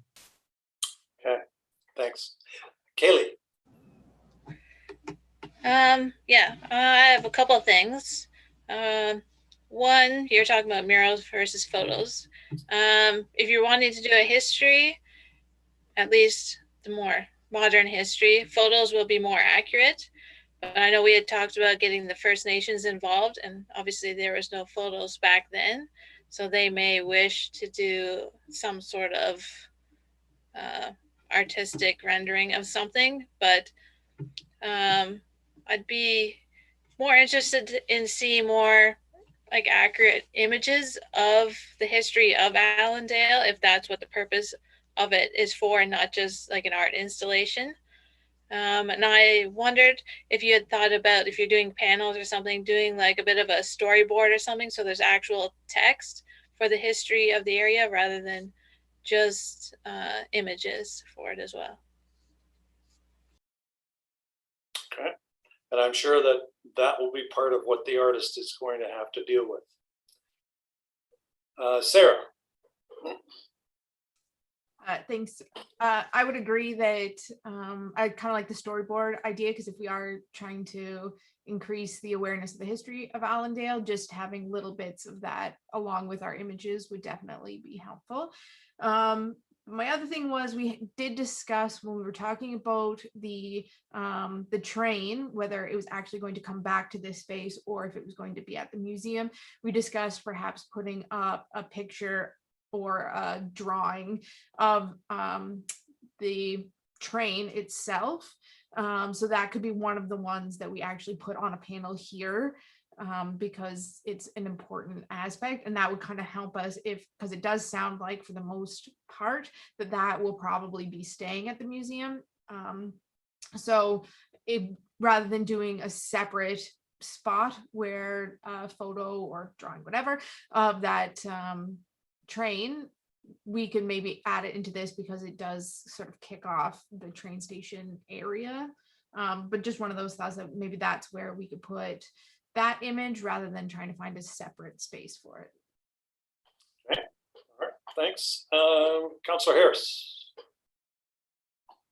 No, thanks, Mr. Chair. Yeah, just maybe a quick comment on obviously the funding is an issue. I have had a very positive conversation with the folks from Metrolinx and the new engagement coordinator, Annalisa McLean. So they're really just waiting for us to have an ask. I mean, that's really what they're waiting for.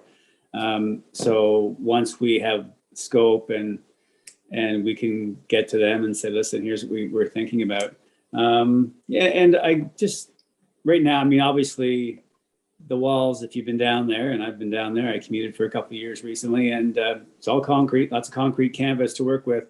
And this project will not use up all of the concrete. There'll be plenty left over. So I know there's a lot of expectation.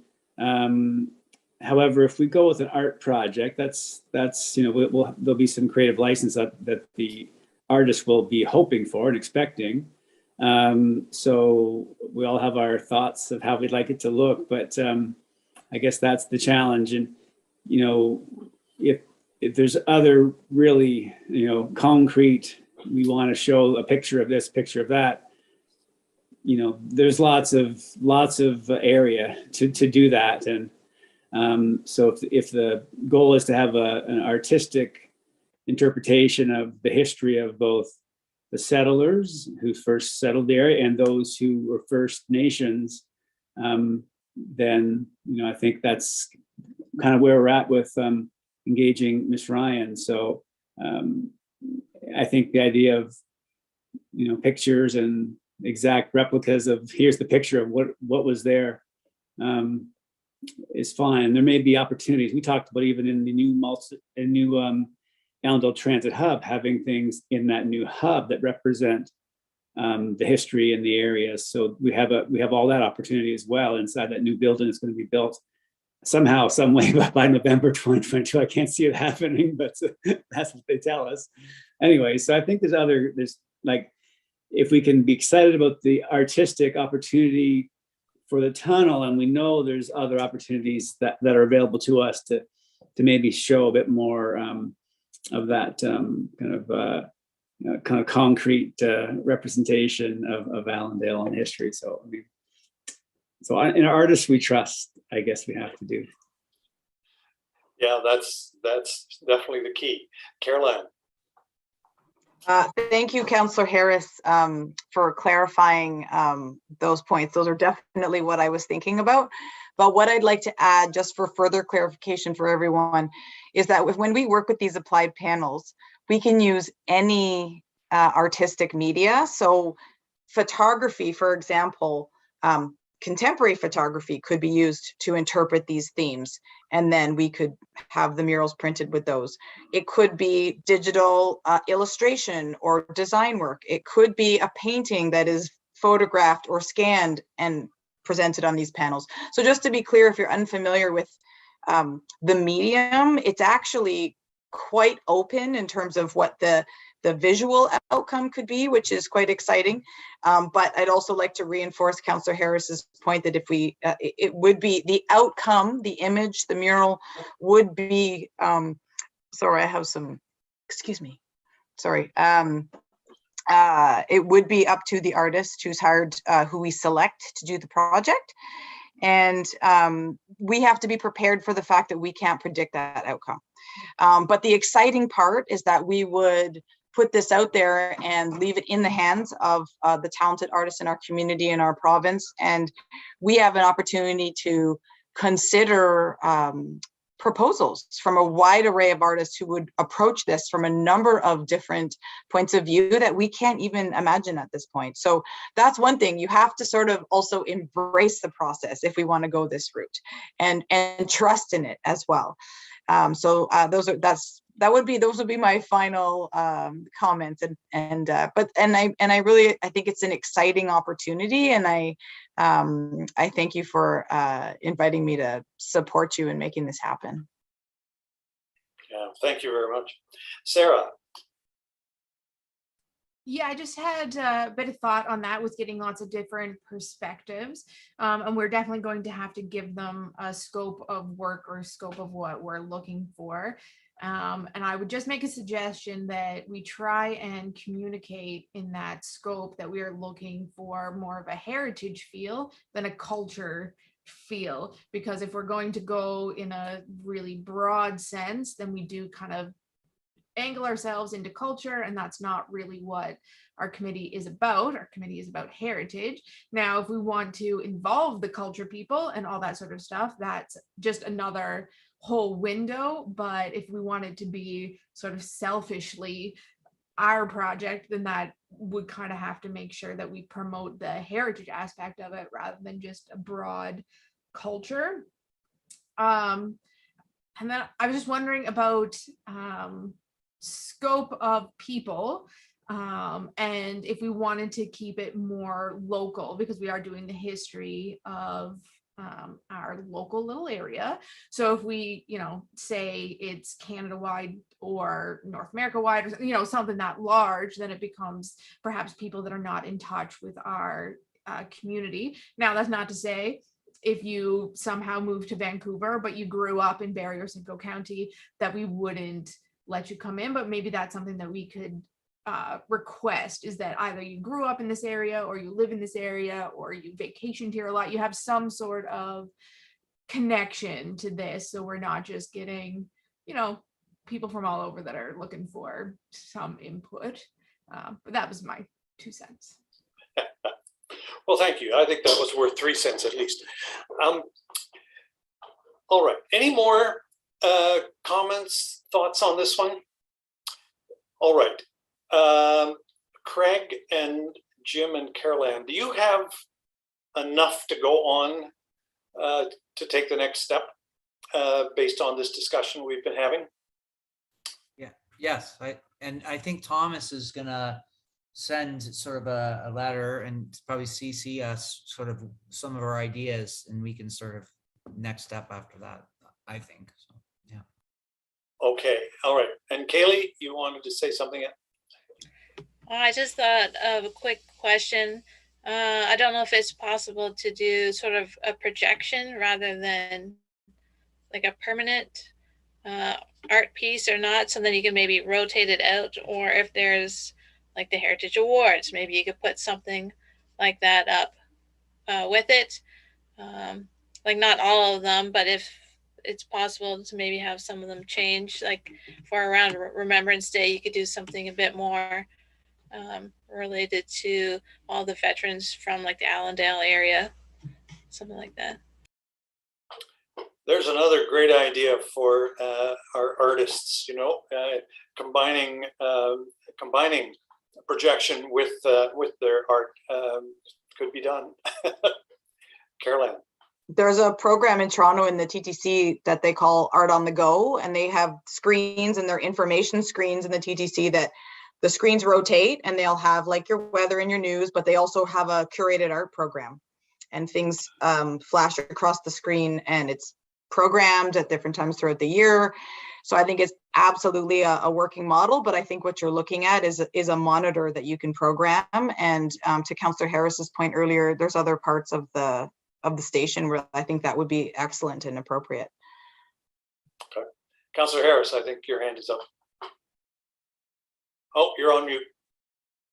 Thank you. I think we don't want to get too far into, it's exciting to do, but get into the media, what form the artist will choose. And I also just wanted I don't want to get into a debate, but in my understanding that there's also cultural heritage. And I think that if we're talking about the people of the area, we're in that heritage type of theme. I think we'll see, but I don't want to discount the potential that the theme may include the cultural heritage of the area. So I think just wanted to make that a comment. But yeah, I really, I'm trusting in that we give it a good enough scope, enough range for the artist to then bring back something that we'll be proud of putting into that tunnel, and hopefully that will actually draw people to take a walk down there and see what's down there. I heard this buzz about this really cool mural in the tunnel at Allendale Waterfront Station. So we'll look forward to moving this forward. So thank you. No, I think it's a tremendous project, and let's we have your back, and we wish you all the best in this. So thanks very much for that presentation, and keep up the good work, I would say. All right, we're going to move on because otherwise we'll be here to midnight, and this is not council.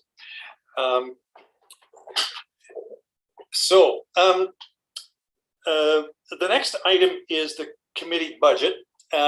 I circulated something around this afternoon. There are a bunch of blank spaces in it, and I'm sorry that at least the copy I saw, it didn't. It was a nice little chart, but the chart kind of disintegrated. The chart part disintegrated, so it might be a little hard to read. But what I did, I filled it in to the extent of what I knew.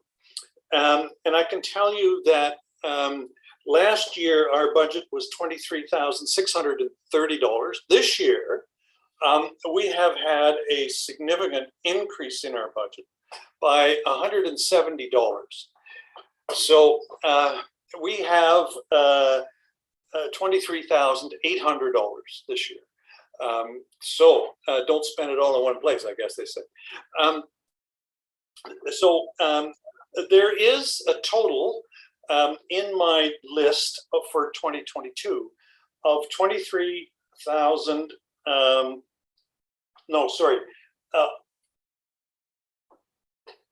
Of 13,000 that is we've spent, or I've suggested we pretty much committed, and there's another $10,400 that we need to spread around to some of the things that we need to do. So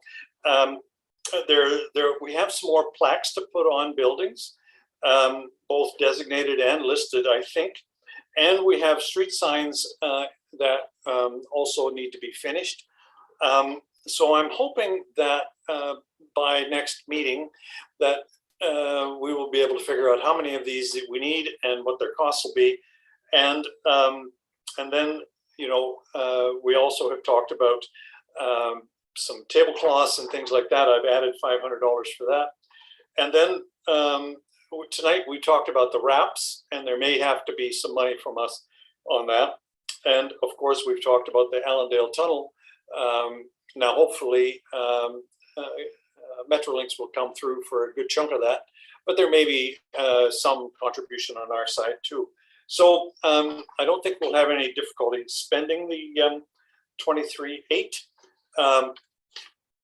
but I think we can fill in those blanks next time. Thomas, your hand is up. Thank you, Chair. I just wanted to inform the committee that we do have a budget or a quote from our sign shop for the 44 streets or intersections, totaling of 88 signs. It's going to be about $6,600 to do those. And I will be seeking that the committee allow me to increase the allocation for that component for this year, because I think we only had about 3,500 allocated to that. So we do need some sort of allocation, but I just wanted to let the committee know so that next year, if we do want to do another 40 intersections, we are sort of aware of what the number is. It's going to be around $6,000. So out of the 10 unallocated, you probably have about 6 spoken for. All right. So, and that will leave us pretty tight for the rest of it, I would think. So what we'll do, I think, is we'll talk, maybe between now and our next meeting, we can talk about how many plaques we need for buildings, and then we'll have to come back and sort of make some priorities, I think. I thought I saw Kathy and then Shelley. I just had a question, and maybe this is for Thomas. Do we need to do walking tour guides? Do we need to budget for that? And do we have any idea what that might look like? I think we do need to have a budget item for that. I do not know how much they are. We do have a print shop that paper print shops, or we have a sign print shop and we have a printing shop for paper materials. So we wouldn't have to go out anywhere to get those done, but I suspect we will need to pay for that. And unfortunately, I don't know how much those cost. Okay, so we will have, I've made a note of that. We may need to plug in a number for that. And then. Yes, Kathy? Oh, and this is actually, this might also be for item 2.5, which is Heritage Week. But I was thinking that and I don't know if other people would think this is a good idea, is I thought that it might be nice to do a function of some kind and invite all of the people who have designated and listed their properties out to a function of some sort where maybe we just have, I don't know, wine and cheese, and do it at a local restored business downtown. So that's just a comment. All right, no, appreciate that. All right, Shelley. I was just going to say that I'd have to look at, but I think the cost for, if they're going to be logoed, you know, custom tablecloths, and like a tent, and the tablecloths, they may be, and you throw in a few tables or whatever else we need for those kind of things, it may be a little bit more than 500. I'll have to go back, and I know you did send it to me earlier today, but I didn't get back enough time because I did get a quote originally for that. So I'll have to go back, and I can certainly send that along to you, so that we have a little bit more of an estimated proper budget. Okay, yeah, if you would do that, because I just grabbed that, plugged it in. Right, okay. Kaylee. I just wanted to confirm if we are going over the numbers and whether we have an issue with them and discussing them, or just sort of seeing that this is kind of an overview for next year. This is basically an overview for next year, and there's still some blank spots in it. And don't forget, you know, if we don't spend money in one category, we can always move it a little bit to another category, but at least it gives us an overall direction. Anyway, did you have a concern, Kaylee, of some sort, or want to change something? A bit, I guess. I am a bit concerned about the logo tent and the tablecloths and all that stuff, because one, we just purchased tablecloths and they're always covered, so I don't think that they need to be logoed, and because we purchased them, I don't really see that we need to purchase them again.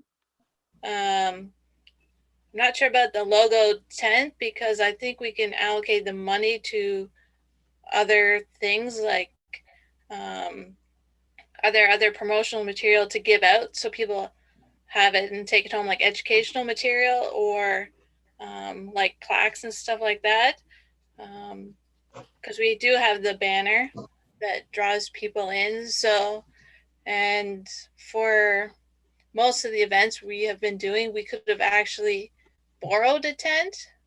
So I'm not sure if a tent and tablecloths and stuff like that should be a high priority. I think it should be maybe spent a bit more on like educational stuff that's more tangible for the public, rather than just sort of aesthetic things. Okay, that's fair. I think we cannot always continue to rely on Dave's good graces to let us use his tent. But yeah, I mean, in terms of logos and things like that, obviously we can have a discussion about that. Go ahead, Kaylee. No, like the BIA had tents that they're loaning out, not David's tent, like the actual people that were putting on the event. And it probably would have been better to have the Tim Hortons tent that they lent to the McLaren Arts Center, because that drew quite a number of people when Sarah and I were there. The one time, I wasn't necessarily just meaning David's tent. And like when we were at Celebrate Barrie, they provided us a tent for that as well. All right, well, that's certainly something to follow up on. Sarah. Well, I was just going to say, if we did want to get a tent for those times that we do need a tent and it doesn't come along, that maybe just a tent would be beneficial, because you know, the logoed one is, when we saw the quote before, it is a considerable expense, and perhaps we could use that money elsewhere. And I was also just thinking,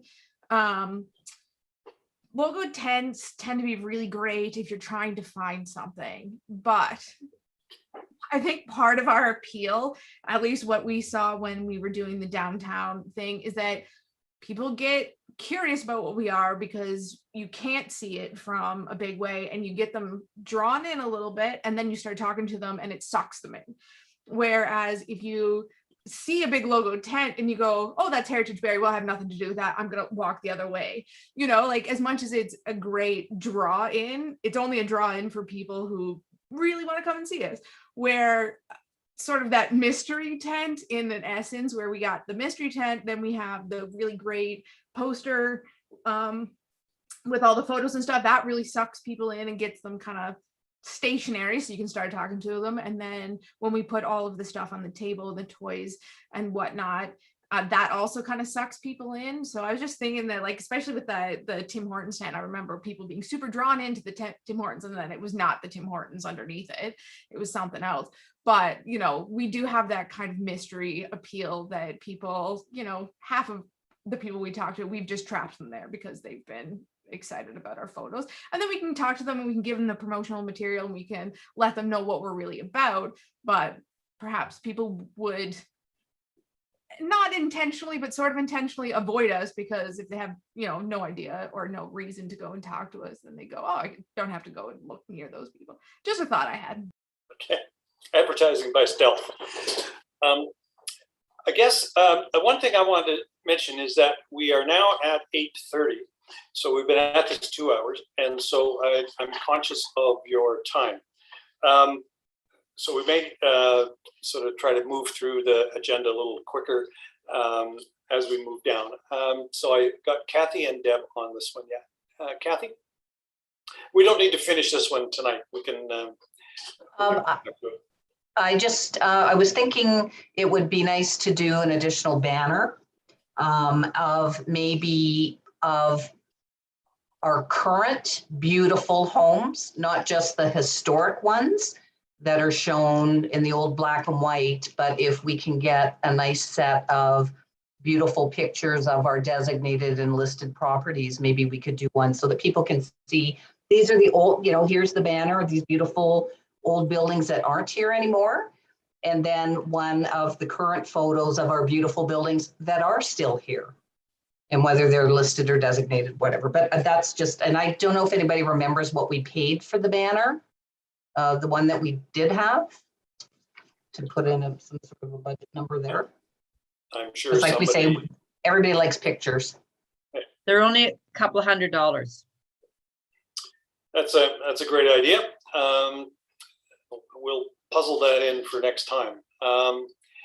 And I'm sure somebody can tell us how much that cost, the one that we have. Yeah.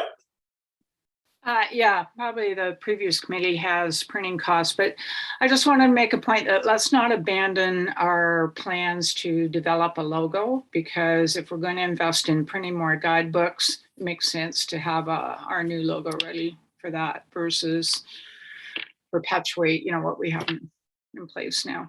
Sure. Okay. Without printing out a whole bunch of other stuff. Yeah. Thomas.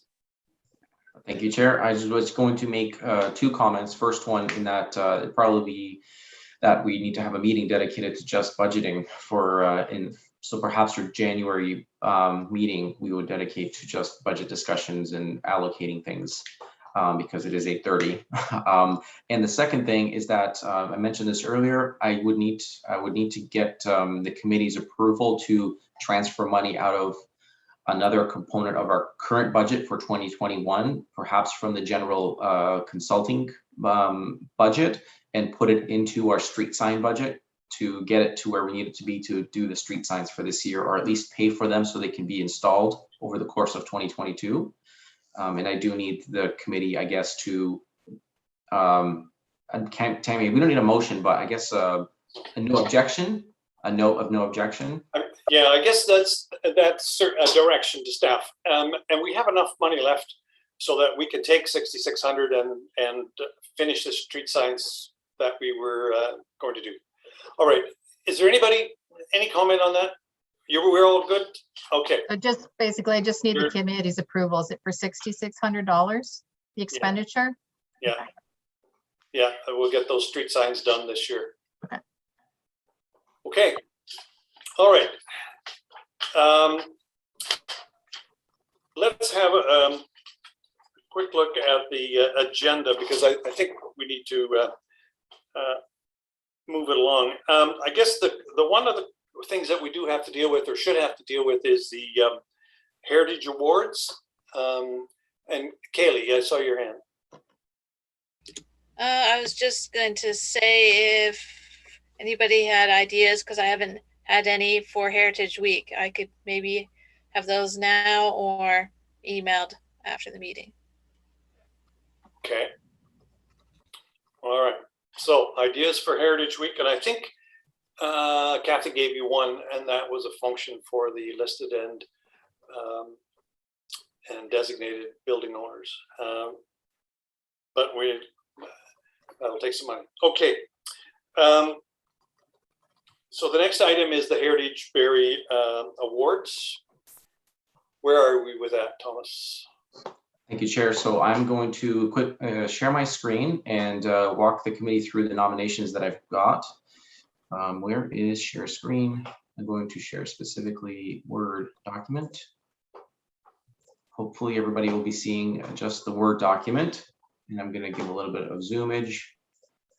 So I've just basically consolidated all of the material into a Word document just to share with the committee, and I could also send this out if we want to deliberate on this, but preferably I would be able to get direction on the committee or a decision from the committee on which nominee is the winner. 1 second, please. I'm just going to I cannot see anybody here. Just 1 second. Okay, so everybody seeing my screen okay? Yep. Okay, so first we'll start with residential category.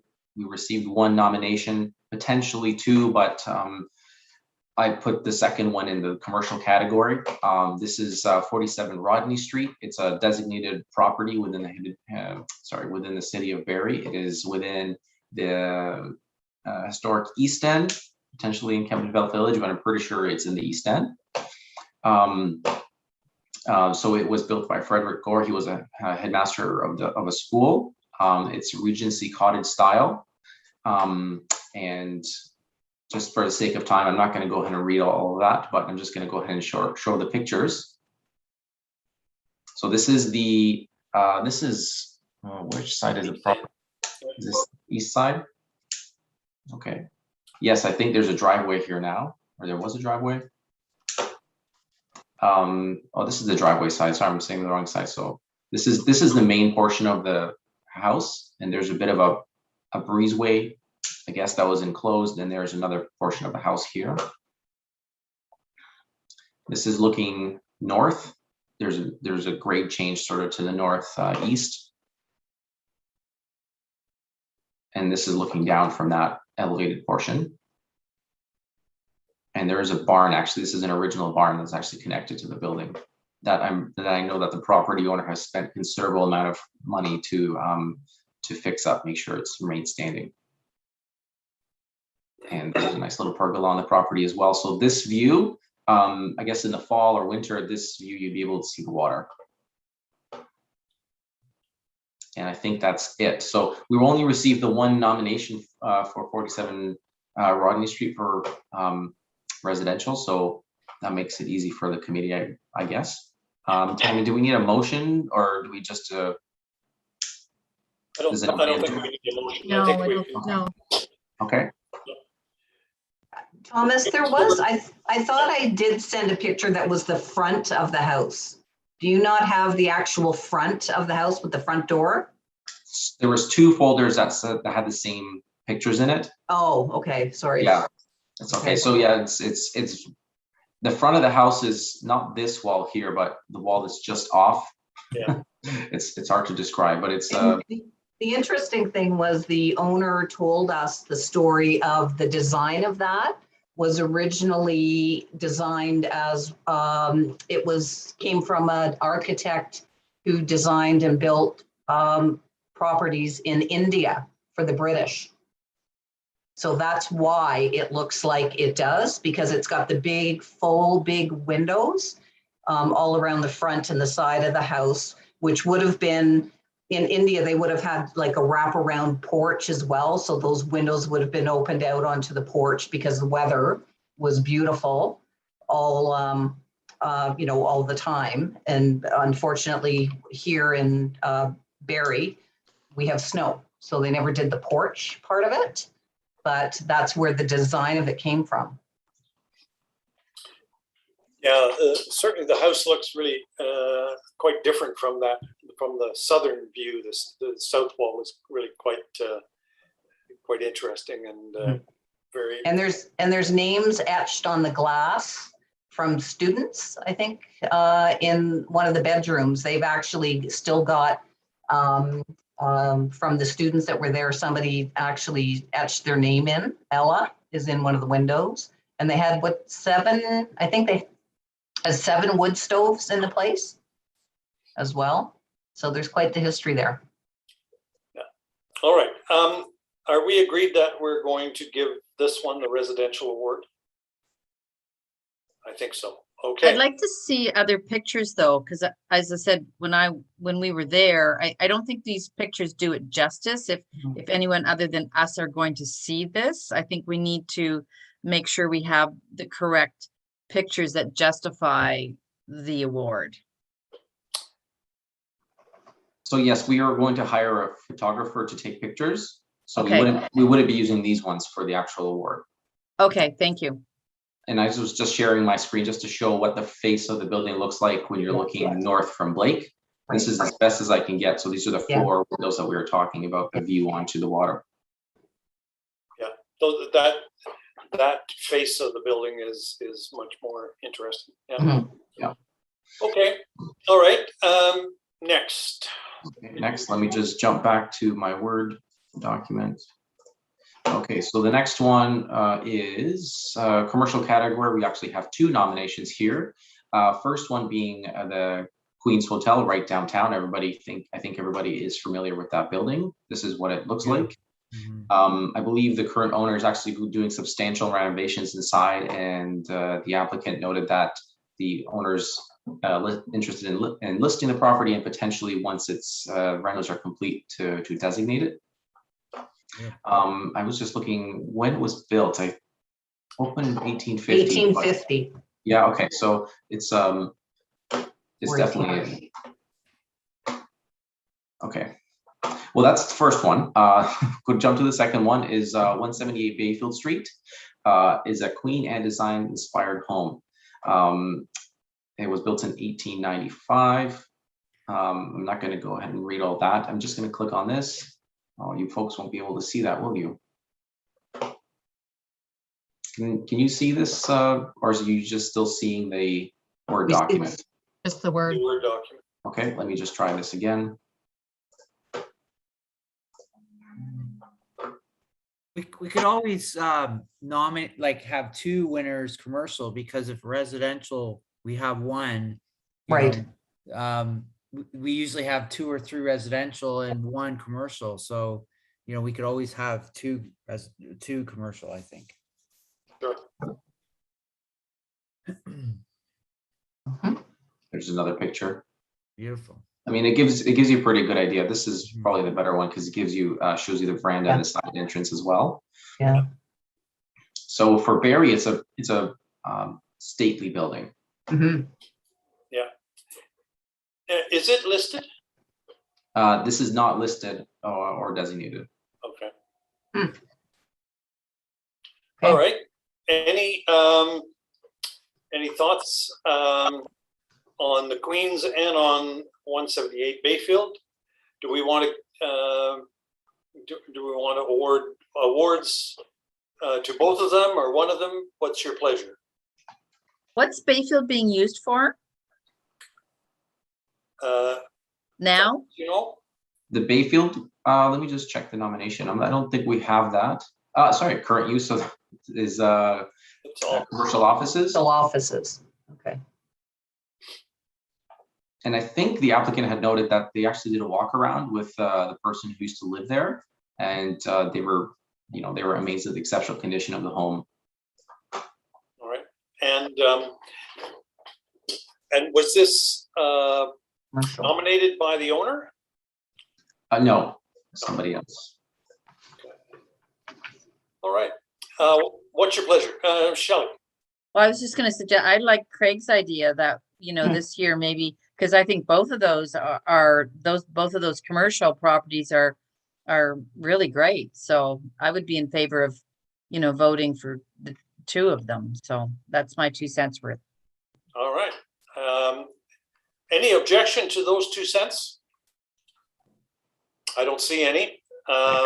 So we'll award 2 awards there. Perfect.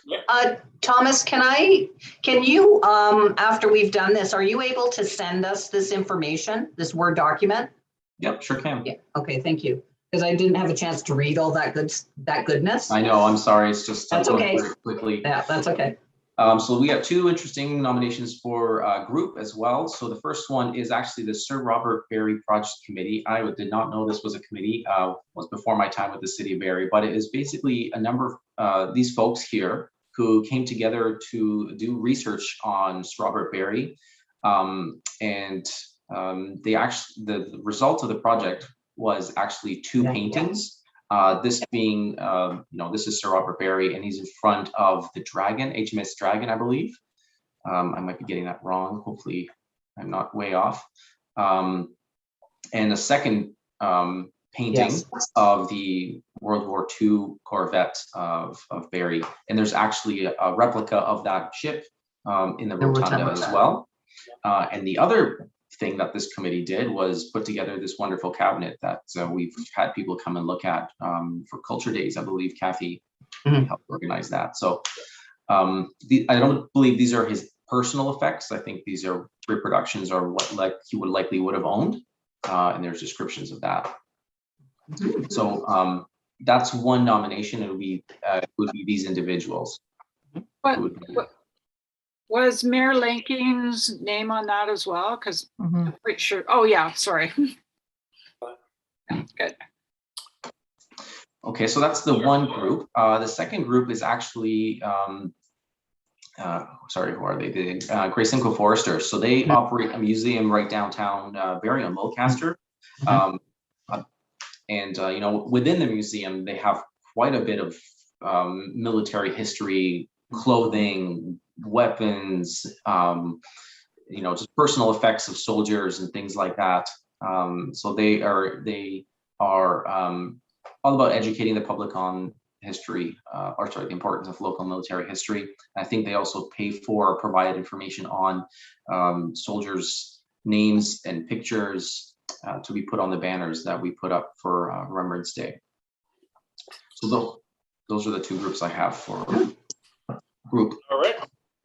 Any discussion?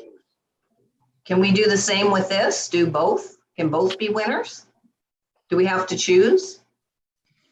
No. Because they're both, I mean, the Sir Robert Barrie Committee did an amazing project.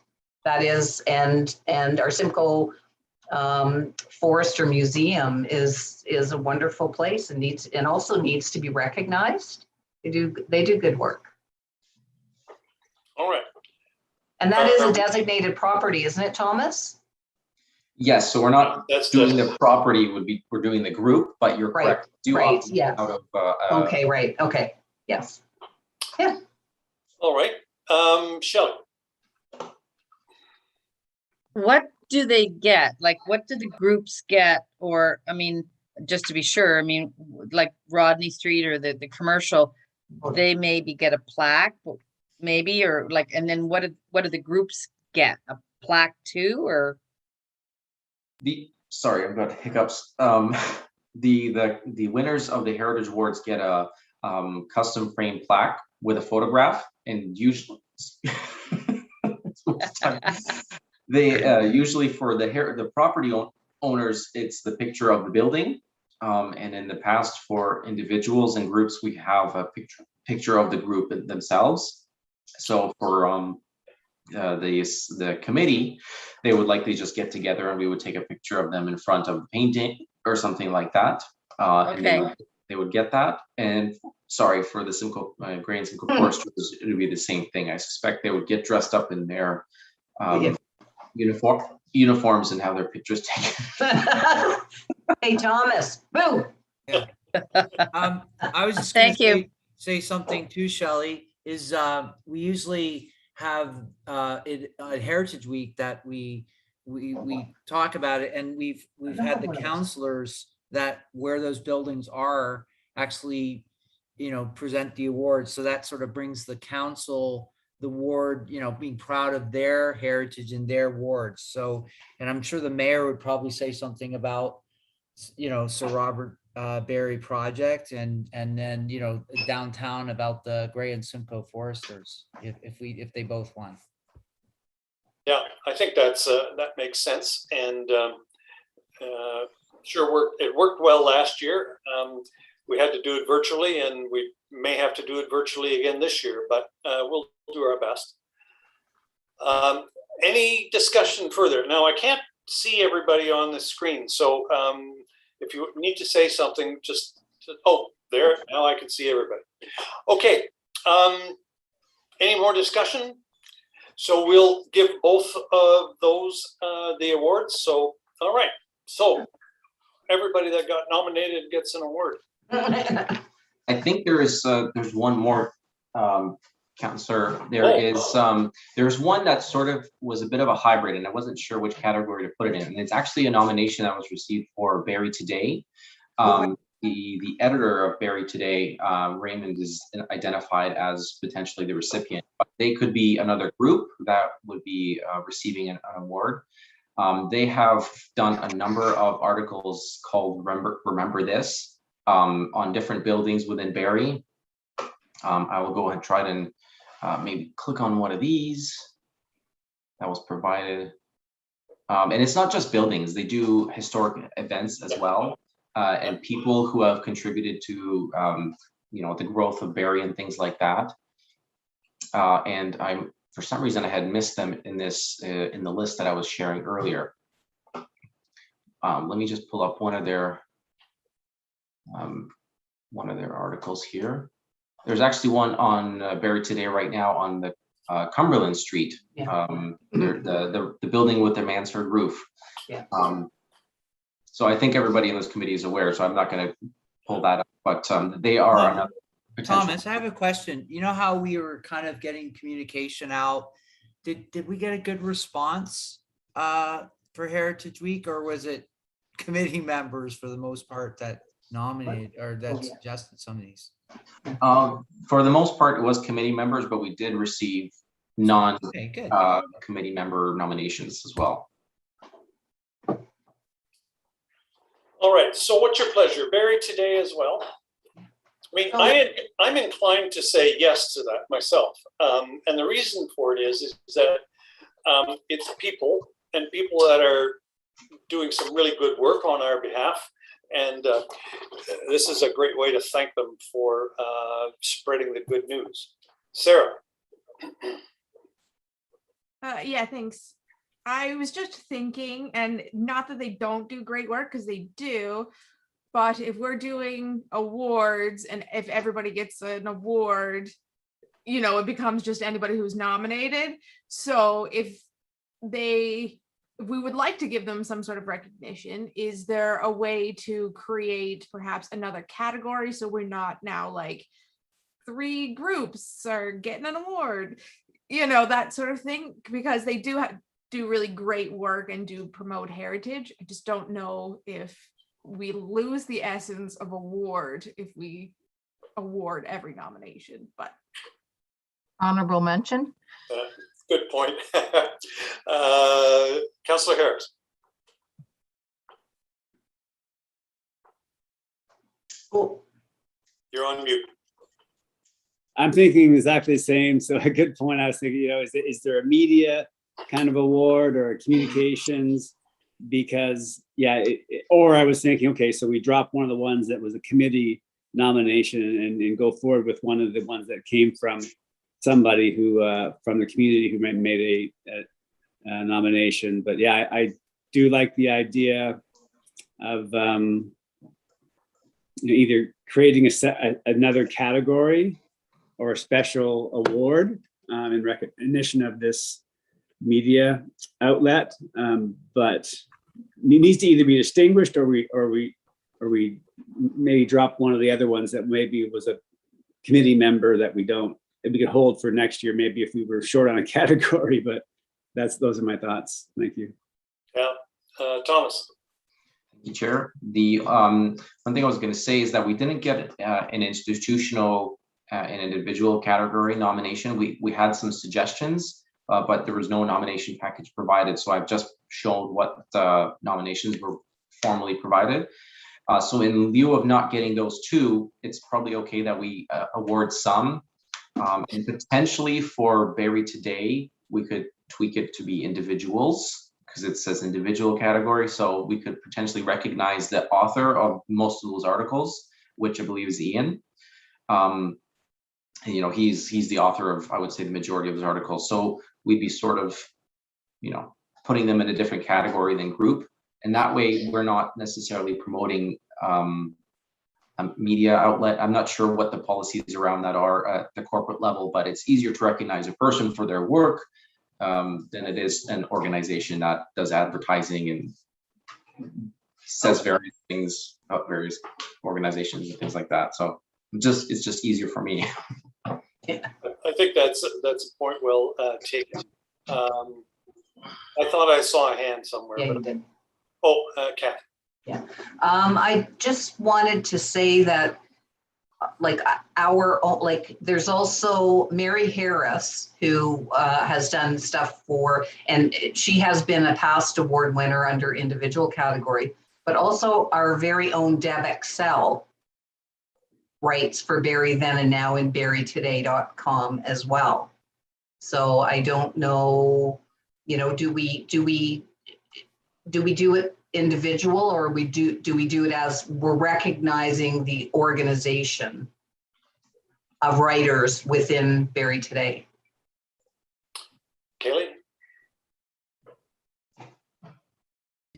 I would say, since this is a yearly award, you probably can do it to an individual, not necessarily the group, if they have written the most in the year. So that would be my suggestion, to sort of figure that out if we're trying to get in the individual category. I have another thought. The Gray and Foresters, could they be considered an institution? Perhaps the institutional category is for institutional buildings like churches and whatnot, but we make the rules here, so. I actually suggested the Gray and Simcoe County Regimental Museum. That's the original. So when it says there, it says Gray and Simcoe Foresters, but actually I said the Gray and Simcoe Regimental Museum. Now, obviously the people run the museum are what it is, but it's actually, in a way, it's a museum, so it is an institution. Institutional. I mean, really. Yeah. All right. Sarah?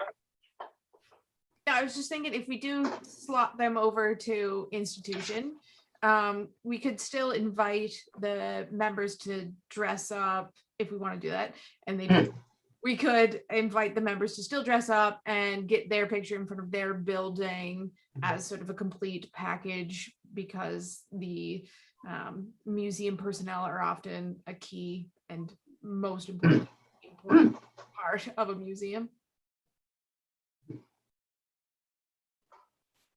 Okay. Any further comments? What's your pleasure? Do we want to do the Gray and Simcoe folks as an institution and then the other two as groups? Or do you want to drop one of them? Sarah? Sorry, me again.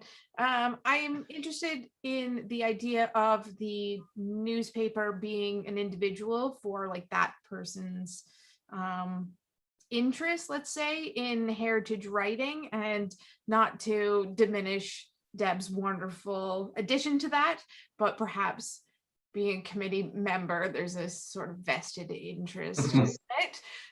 So not that she's not a great asset, but if we could get somebody on the outside, and then that way we can avoid perhaps promoting a single business, because I totally understand where Thomas is coming from and that sort of, how do we get around that issue?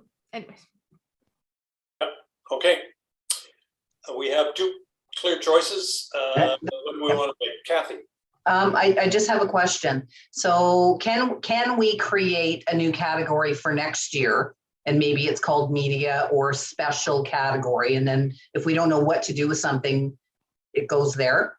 And then I just lost my train of thought. Sarah's was, I reached out to because I think we had to get approval from whoever we wanted to nominate to say, yes, we're willing to accept the award. Thomas, would you reach out to Ian then if we wanted to see if he would accept an award? Because I did send a note and heard nothing back, but I may not have had correct information. I think the nominee who nominated Barrie today would have done that. I think there is an indication here that the nominee has to be aware and has to be willing to accept as well. Right. So would you, if we say yes, let's nominate Ian McEnroy, would you then reach out to him to see if he'd be willing to accept it? Yes, I'm looking at the last few Barrie Today articles, and most of them are by Deb. So yes. I'm not sure if I'm getting it wrong, but does Ian write for Simcoe.com or? No, he writes for Barrie Today as well. Okay. Yes. So the person who is indicated on the form for Barrie Today, which was the nominated, was I think the editor Raymond. So right, that's the name I had. So we could go with him as seeing as he represents the organization, or we can go with an author. Mm-hmm. So it would just be that committee. I just wanted to confirm what the actual nomination was for, rather than putting someone forward, so we follow whatever that was. And it seems like it was the larger group. Sounds like it, yeah. Deb?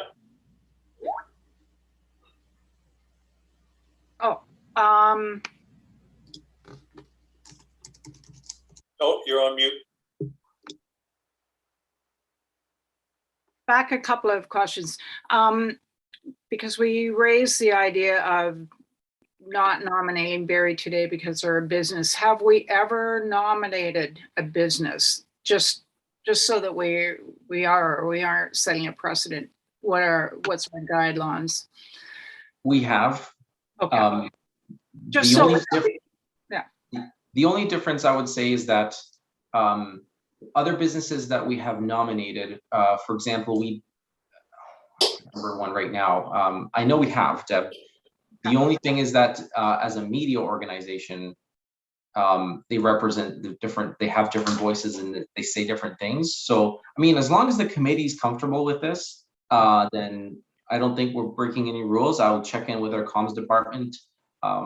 And if they kibosh it, then they do. But if the committee is comfortable with nominating Barrie Today as a business, then I mean, I won't object. And I understand that it's a valid concern. I guess if you're looking from a heritage perspective at other media organizations, and I only know this because I have to curate a lot of content from other media outlets for historical stuff. And you might see something once a month or every 2 or 3 months that has a heritage, flavor to it, versus Barrie Today, which actively seeks out more and more opportunities to promote local history. So they stand out to me for that reason, compared to, say, Simcoe, whatever, just in terms of sheer quantity of heritage material. But I did have a question whether we'd ever nominate a business or not. So yeah, I was just going to say, for businesses, what's the plays, that's a company, isn't it, that does plays? And also Theater by the Bay that does photographs, right? We nominated them. What's that that organization as well, where they do the photographs and you can order pictures of Barrie. They won, I don't know, 5 years ago too. So those are both companies, I think. Like Barrie Historical Archive. Yeah. Yeah. All right, Councillor Harris. Yeah, I think Craig made the point. I think we're definitely overthinking this. I think Barrie Today, and media outlets do get awards from not-for-profits for whatever different sectors for doing things to support messages. We do it in mental health, so I would say yes. And I'm going to say the effective Heritage Award is not going to move the needle on people's media choices or their advertising campaign for either of these outlets. So I say yes. Let's put this one to a vote and put Barrie Today on the recipient list. Thank you. All right, I think that's very well spoken. All right, any further discussion on that? Okay, then we'll also do Barrie Today. And great, all right. So now, I just want to look down the agenda because it is now 9 o'clock. Are there any other items, Thomas, on that agenda that we have to deal with this month? The only one I would ask for the committee to consider would be the listing of 72 Burton on the Municipal Heritage Register. We received an application to list that property, and it's on Burton Avenue. It's one of those historic buildings. It's a Victorian style. It's more modest. It's not one of those 2.5 or potentially 3-story buildings. It's a 2-story building. 72 Burton, yes. That house I would have bought if it wasn't on Burton Avenue. Yeah, I know which house. I know which house you're talking about. Yeah. I can bring it up quickly, just yes. Just to give everybody a flair. So there is a bit of a fence and a shrub and sort of a shrub line that's sort of blocking the view a little bit. But one moment. My internet is very slow.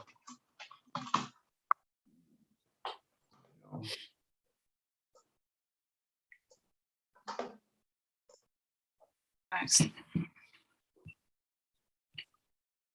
Oh, there we go. Something's happening there. Oh, the fence. Oh, yeah. Got a very large tree here. Yep. So this is the home here. I believe they also have a garage back there that may be original, and there's an addition on the rear, but this is the original structure here. Right. Yep. All right. Can I have a motion then to add 72 Burton to the list? All right. I think that's unanimous. Thank you. Yeah. Okay, excellent. And that will then go forward to city building at our next meeting. Okay, any other items, Thomas? Not for me at this time. All right. I don't think that any of the other items that are on our list are crisis, and we will deal with them next time. So thank you for a very energetic and terrific discussion. I think it was a really useful evening, and we've advanced the cause of heritage, I think, considerably tonight.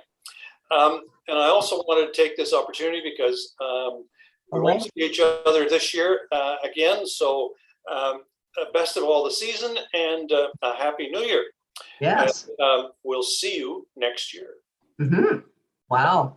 Merry Christmas. Happy New Year. Merry Christmas, everybody. Happy holidays. Bye, everybody. Cheers. See you next year. Next year, my goodness. Oh, no. I know. Bye. Thank you, Tammy. Thank you, Thomas. All right. Welcome, everybody. Yeah. Bye. Good night. Thank you, everyone. Bye, everybody.